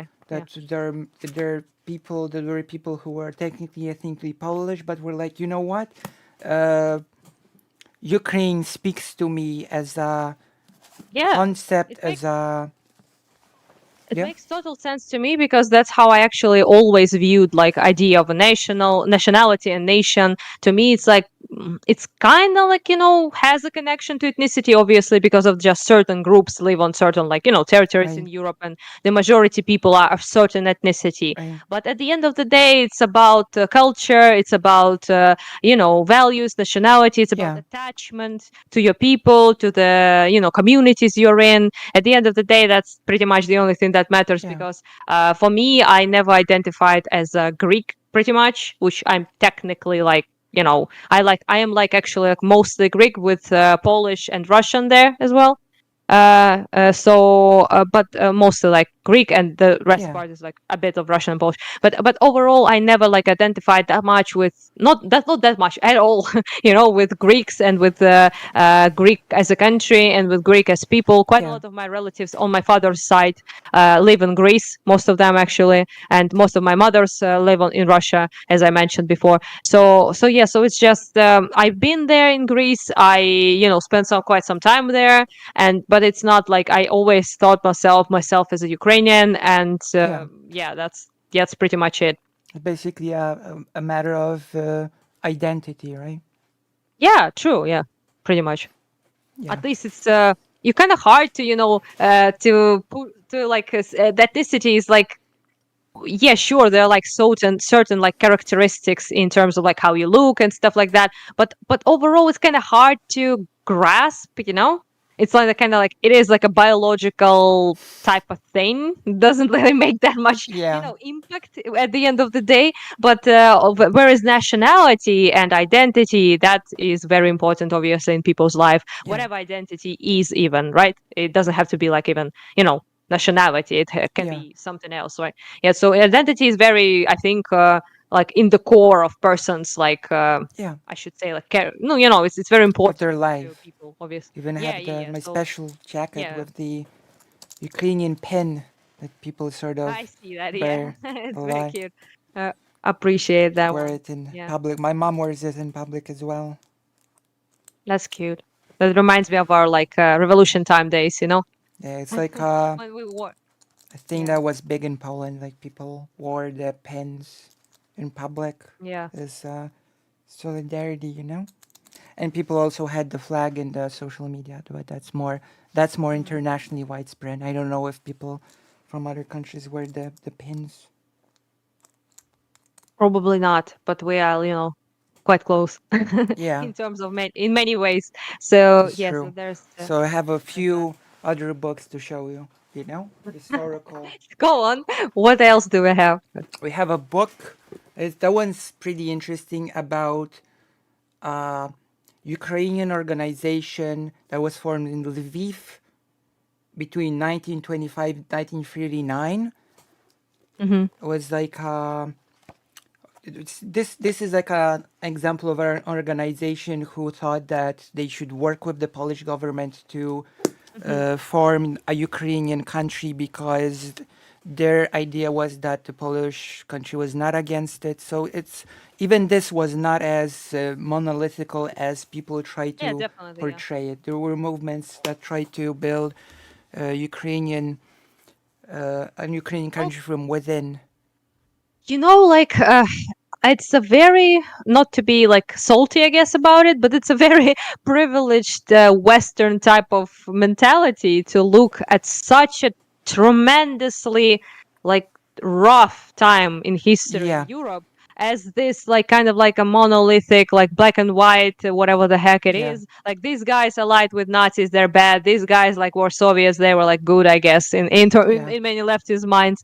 And it is very difficult, especially you can see it how their face just they have those lone faces or shocked Pikachu faces, I guess, when people from Eastern Europe primarily bring up the fact that they were better under Nazi occupation than under Soviet occupation. this just there's this a just I destroys do minds. I do have a book Yeah. about this as well, of course. Oh, of course, of course. See this book? Oh, it doesn't focus, but I see Stalin and his stash. There's a Yeah. Hitler as well. Oh, yeah, Hitler as well. Yeah, cute. It's Oh, the like black. Oh, I see. They're cute together, right? yeah, Yeah. it's Stalin and called Hitler. under on the one and the other side of the occupation. It's a book that actually does a Yeah. comprehensive, you know, it's compares That's a good both way to put it. occupations. It does a comprehensive comparison on both occupation areas, the policies, It is everything. it is kind of like obvious, to anyone who have lived under the both occupations in this part of the world. So it's not like a shocker, to compare it. I think in this part of the world, but in Baltics obviously as well. But for the Westerners, it's like a whoa moment. They're like losing their Yeah, are you minds when they say saying that. that the USSR was comparable to Yeah, Nazi? Well, there were allies, that's what we're so saying. Yeah, that's exactly what we're saying. Like, yeah, we oh, call it like red fascists, brown thank you fascists. for the subscription. That scared me. Oh, Sorry, s- I have a what? noise and it scared me. Oh, okay. That's not that bad Yeah, to be scared of subscriptions. Not the worst thing to be scared of. but there are a few interesting books which I've already told you about this one, This right? one On with the still Stalin and Hitler impressed me. ah, this like I told you about this one, right? The Uh-huh. Galadomor, yeah. Uh-huh. Holodomor. Yeah. It's not a. It doesn't have much narrative. It's basically just a raw collection of Yeah, sources, this facts, yeah. documents, orders. This book is really great because it's written in both Polish and Ukrainian. Yeah, I saw it on the page, Yeah, on the cover. and it's like Yeah. it's a book that is written by the cooperation of the institutions from Poland and Ukraine. And there's a Which is probably the best way to yeah. go about it. Yeah. Also, there's this one, same thing, Polish Ukrainian Hmm. about, and this is really, it's about.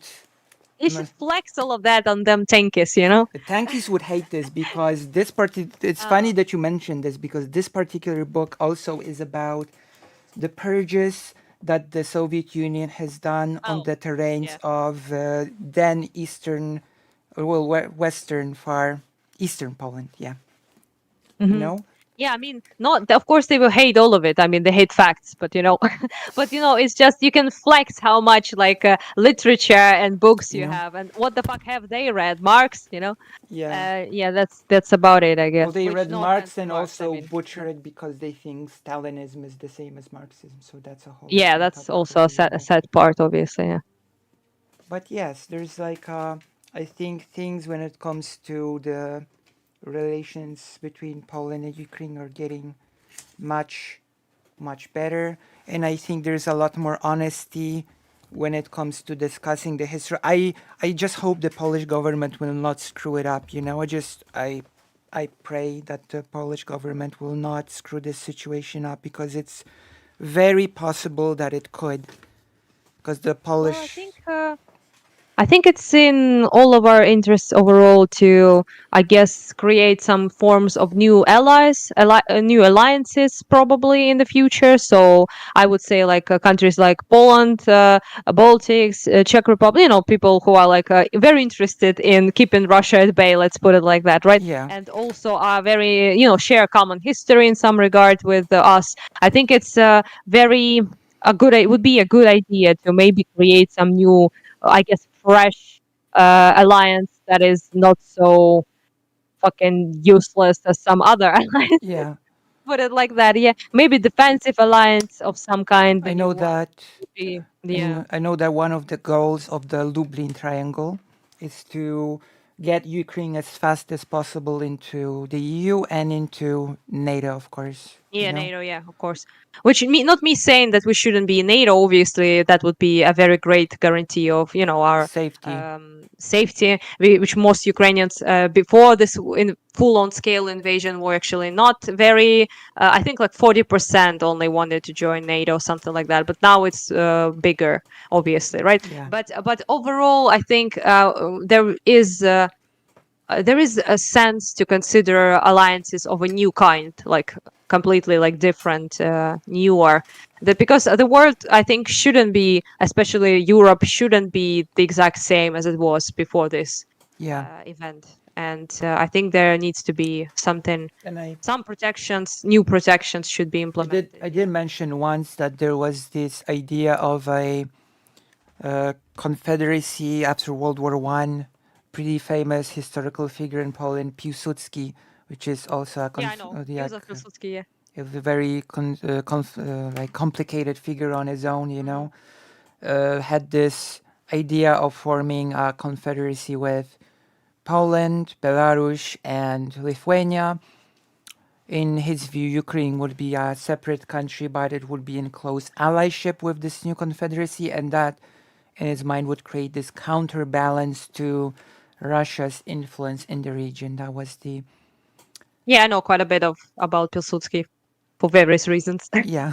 But yeah, And yeah. this idea, of course, did not succeed. This idea fell in the what did win, as we all know, was the idea of hardline national, nation state thing Mm. by Roma Yep. Dmowski, you know? Yep. Well, yeah. Was there anything else we talked about privately? That we didn't discuss. Oh, there's a We lot did of this. discuss. There, there was something I think we forgot.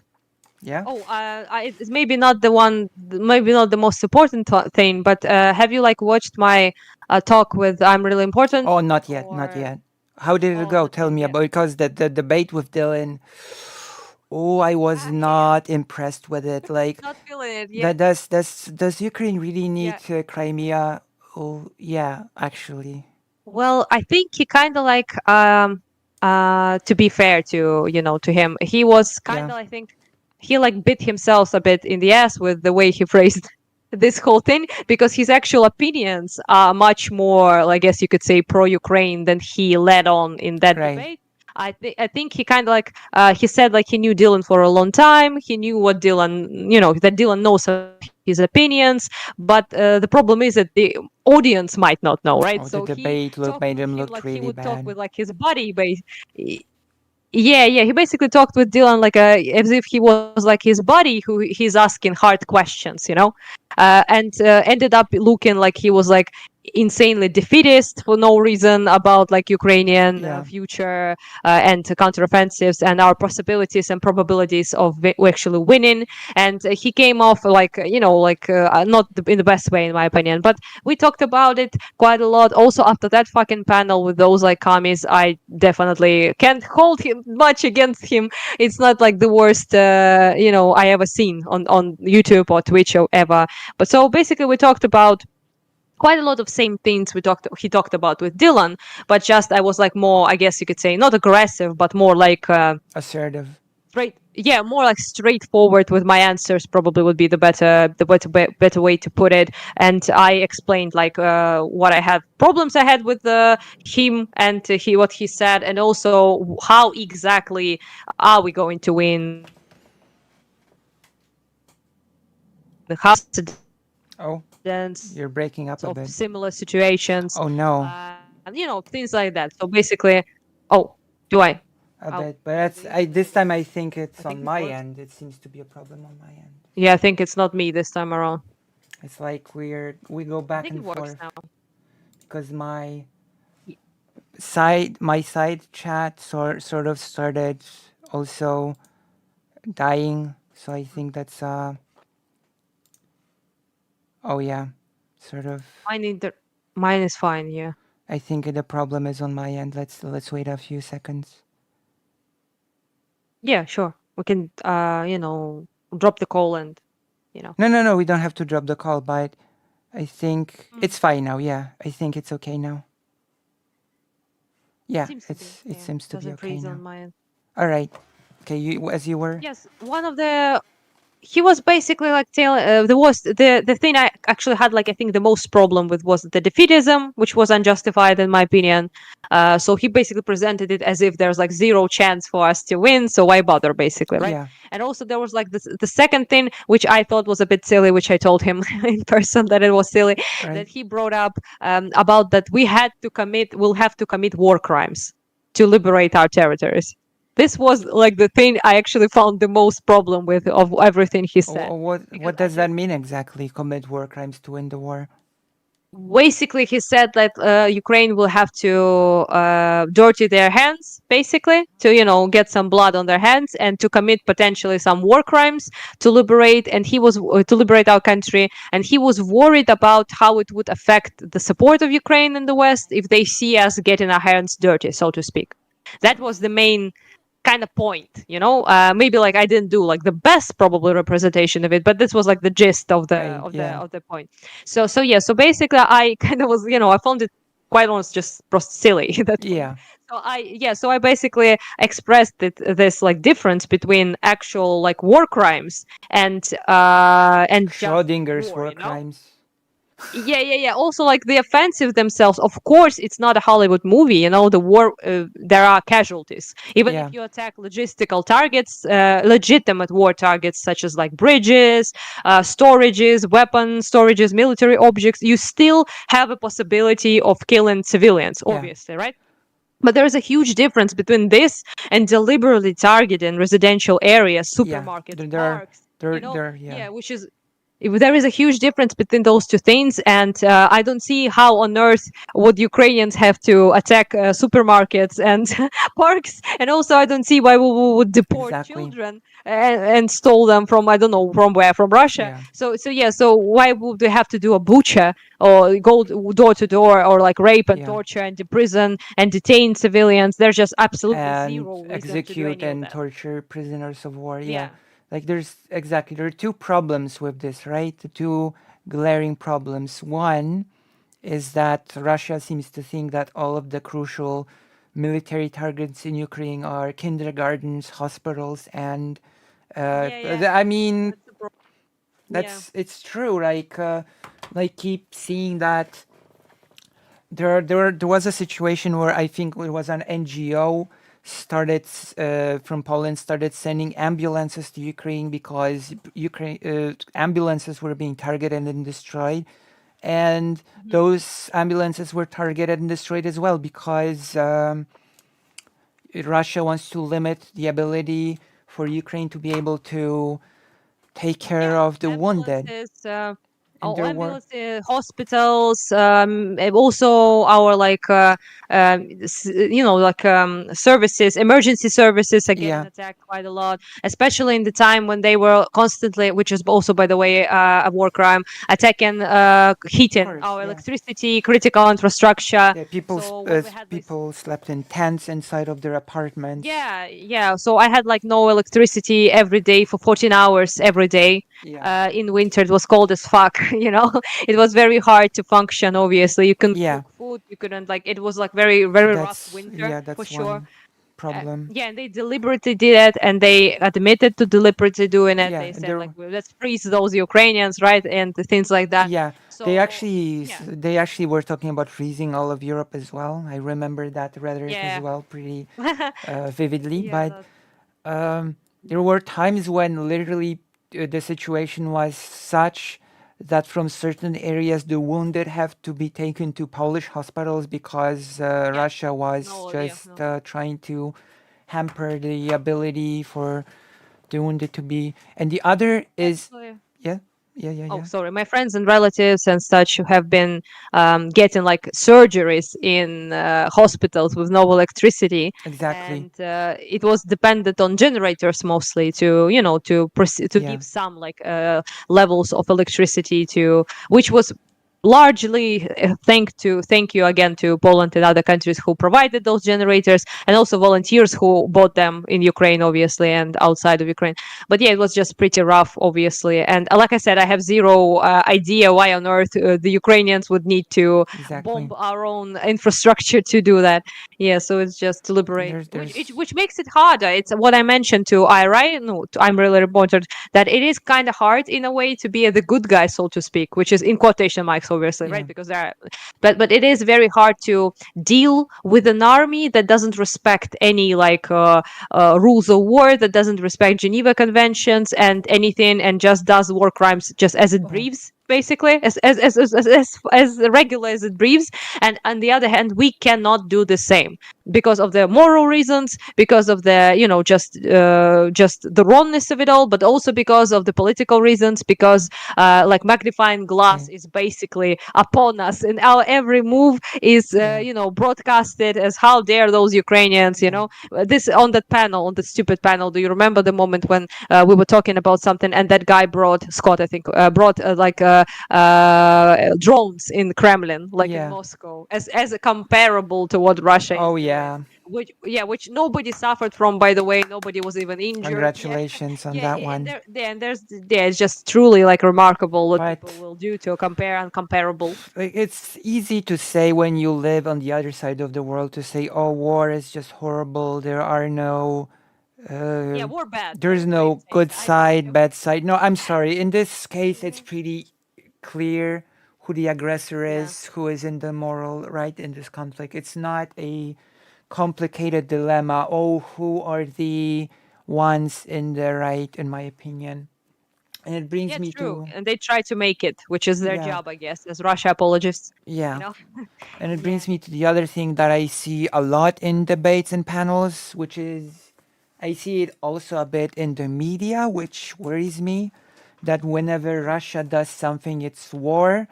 And whenever potentially Ukraine does something, it becomes terrorism all of a sudden. Oh, yeah, yeah, yeah, Even yeah. those That I've both seen quite a lot. countries, like it's called war. Like when a country retaliates, it's being attacked and it retaliates. It's not terrorism. It's called retaliation when uh, Ukraine destroyed the strategic bridge. Yeah, People called Kerch, it Kerch Bridge. Yeah. terrorism, and I call it ridiculous to call it terrorism. It's called fighting the war that you were forced upon, right?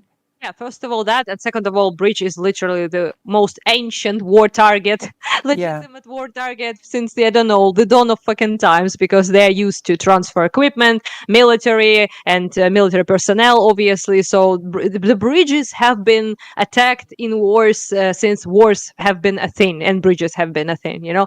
So yeah, it's yeah. pretty dumb, obviously, yeah. Because it is treated a bit, which I find to be to a point ridiculous as well, that any idea even of Ukraine pushing back into Russian territory is somehow treated as this taboo topic of Yeah. almost Ukrainian terrorism, which I find again ridiculous. It's war. Expressed this frustration to several people. To I'm really pointed as well, because it just sometimes feel like, we are like supposed to be those, I told him, those like angels, so Yeah, like basically people expect that, which we have been, to be honest with you. We have conducted ourselves just about as good as it gets in war, yeah, so that is very frustrating to, I think, many Ukrainians to hear, because it's just, first of all, it's a very childish understanding of war. yeah, So people must have watched like Hollywood movies, and that's about it, I guess. Which is, okay, that's fine, but don't comment on it then, but exactly. it's just that's a first thing, very childish understanding of war. And the second thing is that people truly make this, how to say it, they equate the victim and the aggressor Yeah, all the time. So there are offensive and defensive actions are considered on the same kind of level of. It is very insulting, to be quite honest. It very yeah, much reminds me of the situation of, I don't know, like a person being like, I don't know, let's say a woman, right, being like, for example, like beaten and raped and such by a aggressor, like let's right. put a man, like huge man that he's twice her size, right, and twice her power, and then she tries to, to attack him and to scratch his face like with her Yeah. hands or something, and people say, "Oh man, how could you scratch his fucking face? You nearly like took Um, his eye out." And the it very much reminds me of this, believe like it or victim not, blaming. believe it or Yeah. not, there actually might be a little bit of a moment, but there was actually in the US centric internet sphere, there was actually a debate about that Oh, with a I person see. claiming that that a woman actually becomes an aggressor. when she sort of uses means that could harm the Yeah, person that attacks, mystic shit. Yeah. that it's Yeah, I know, I sadism. know. You know this? Yeah, I know. I actually heard a debate.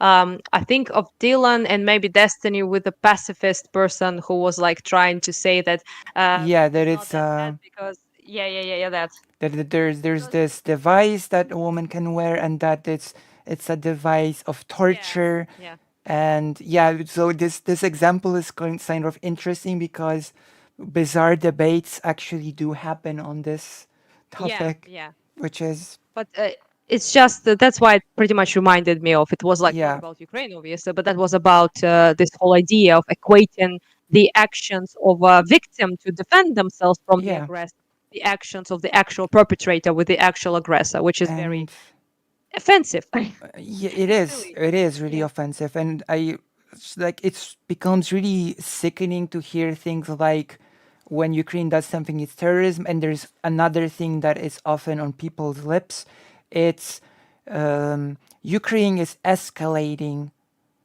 oh yeah, and it escalation, yeah, all the time, becomes, yeah, it basically, quite honest, becomes escalation is when a country defends itself from invasion. You know, yeah. how dare you Yeah. defend yourself? It's escalation. What are you?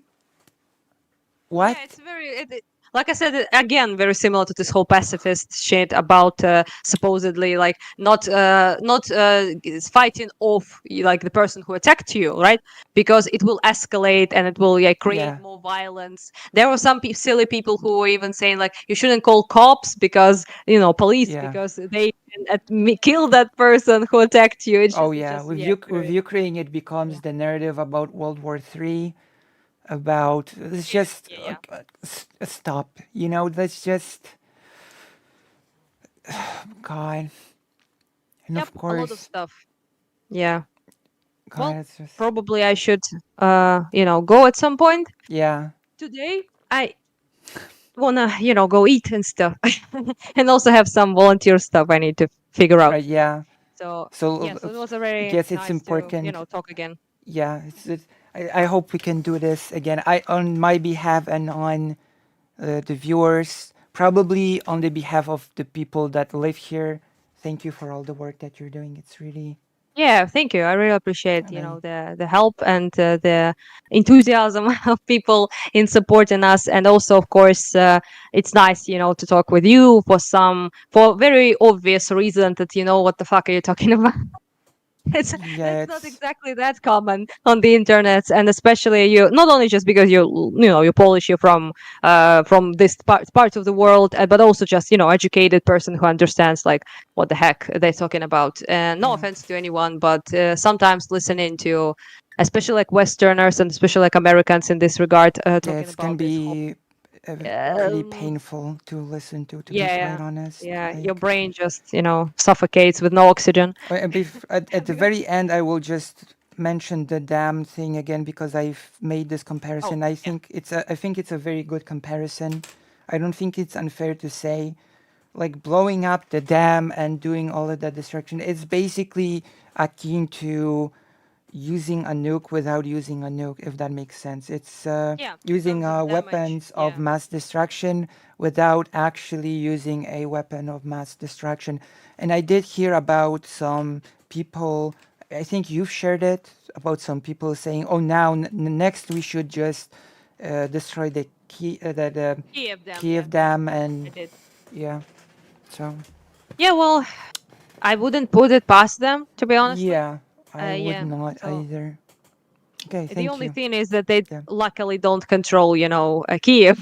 yeah, So for them, attacking the dam from the inside would be not possible, that's obviously. So, just yeah, but yeah, of course, it is a tragic ecocide, first of all, and yeah, and second it of all, has of course, been. It's just a continuation of a long string of ecocidal action in Ukraine. I've yeah. made a video about it. There's a whole interaction. There's a whole map. It's the most documented ecocide in the history of war. It is a really Yeah. and I actually just recently, just before we talked, saw like videos of people filming stuff in Odessa. The houses of people flew there. like they're just on the water basically. They just landed in Odessa. Parts of like people, eaten up, I guess, by fish Yeah. and stuff. Yeah. Also, like dogs, animals, like Yeah, everything. animals dying. Just That was yeah, really it's already in the people. Black Sea at this Yeah, point, obviously. people So it saving just their animals. drifts. Yeah, and there was like this video of a guy in Odessa who is just standing there near the beach, and the house drifts by. Yeah, Like a seventh floor. It's just yeah, as it's a fucking hard as disaster. it can sometimes be, I think it is important to sort of document, to take pictures, to make videos of this, because all of it will become evidence. All of it will Yeah, become, which is why we're doing that, obviously, right? yeah, Not to share like amongst ourselves, obviously, yeah. right? So we can see Use what's it going on, will but be also used for as the world. evidence of the ecocide, of like just documentation of the things happening, you know. And it's been happening all Yeah, over the country. Oh, that's, I'm sorry to end it on such a note, but this is what I this is what my biggest sort of sad thing about the whole thing is, that I'm not saying that Russia should be damaged or whatever, but what the really horrifying and horrible thing about it is this: whether or not Ukraine wins, all of the destruction, all of the war is happening on Ukrainian soil. yeah, Certain things are, because I've heard people say stupid things like, "Oh, it's no problem. They just U.S. wants an endless war," and even the uh, that's I recoil when I hear it. The Kiev regime. When I hear that phrase, I yeah, just it, that they yeah, want it because the West will just pump money and it will be okay. And I'm just, no. There's a lot of things that you cannot buy with money. There's a lot of things that are irreplaceable, that are just, you cannot fix the ecological damage with money. You just can't do it. It's gone forever. A lot of the things that sure. were hundreds of thousands of years of ecological monuments of nature, they were destroyed irreversibly. Yeah.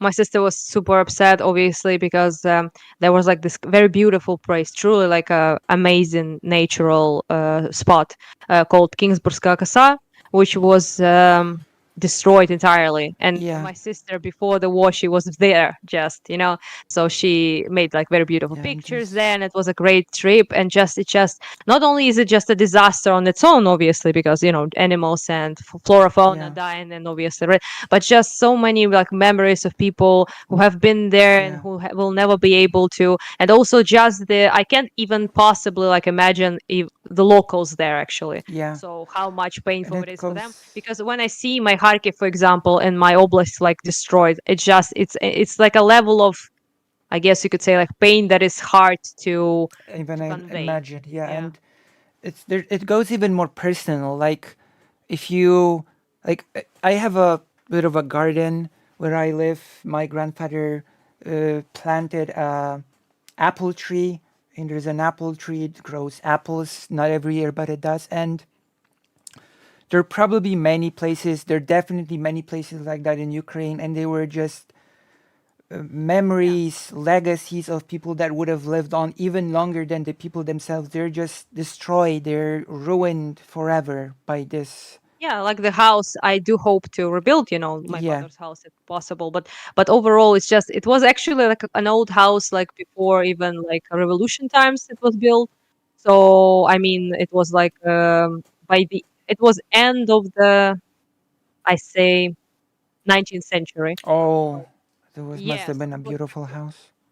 yeah. So it's just yeah, and the garden and everything is just yeah. It's And it's of it's course, hard, obviously, like right? that, there's, But yeah, yeah, I hope to rebuild it, obviously, and I hope to do it for the memory of my father, yeah, but also just to fuck them Russians, because because we can still rebuild it and still live there, and it is like I want it to continue its the legacy of the place as well in a way. So yeah, I hope it will be possible, but we will see. It's a lot of money yeah, that and we don't have.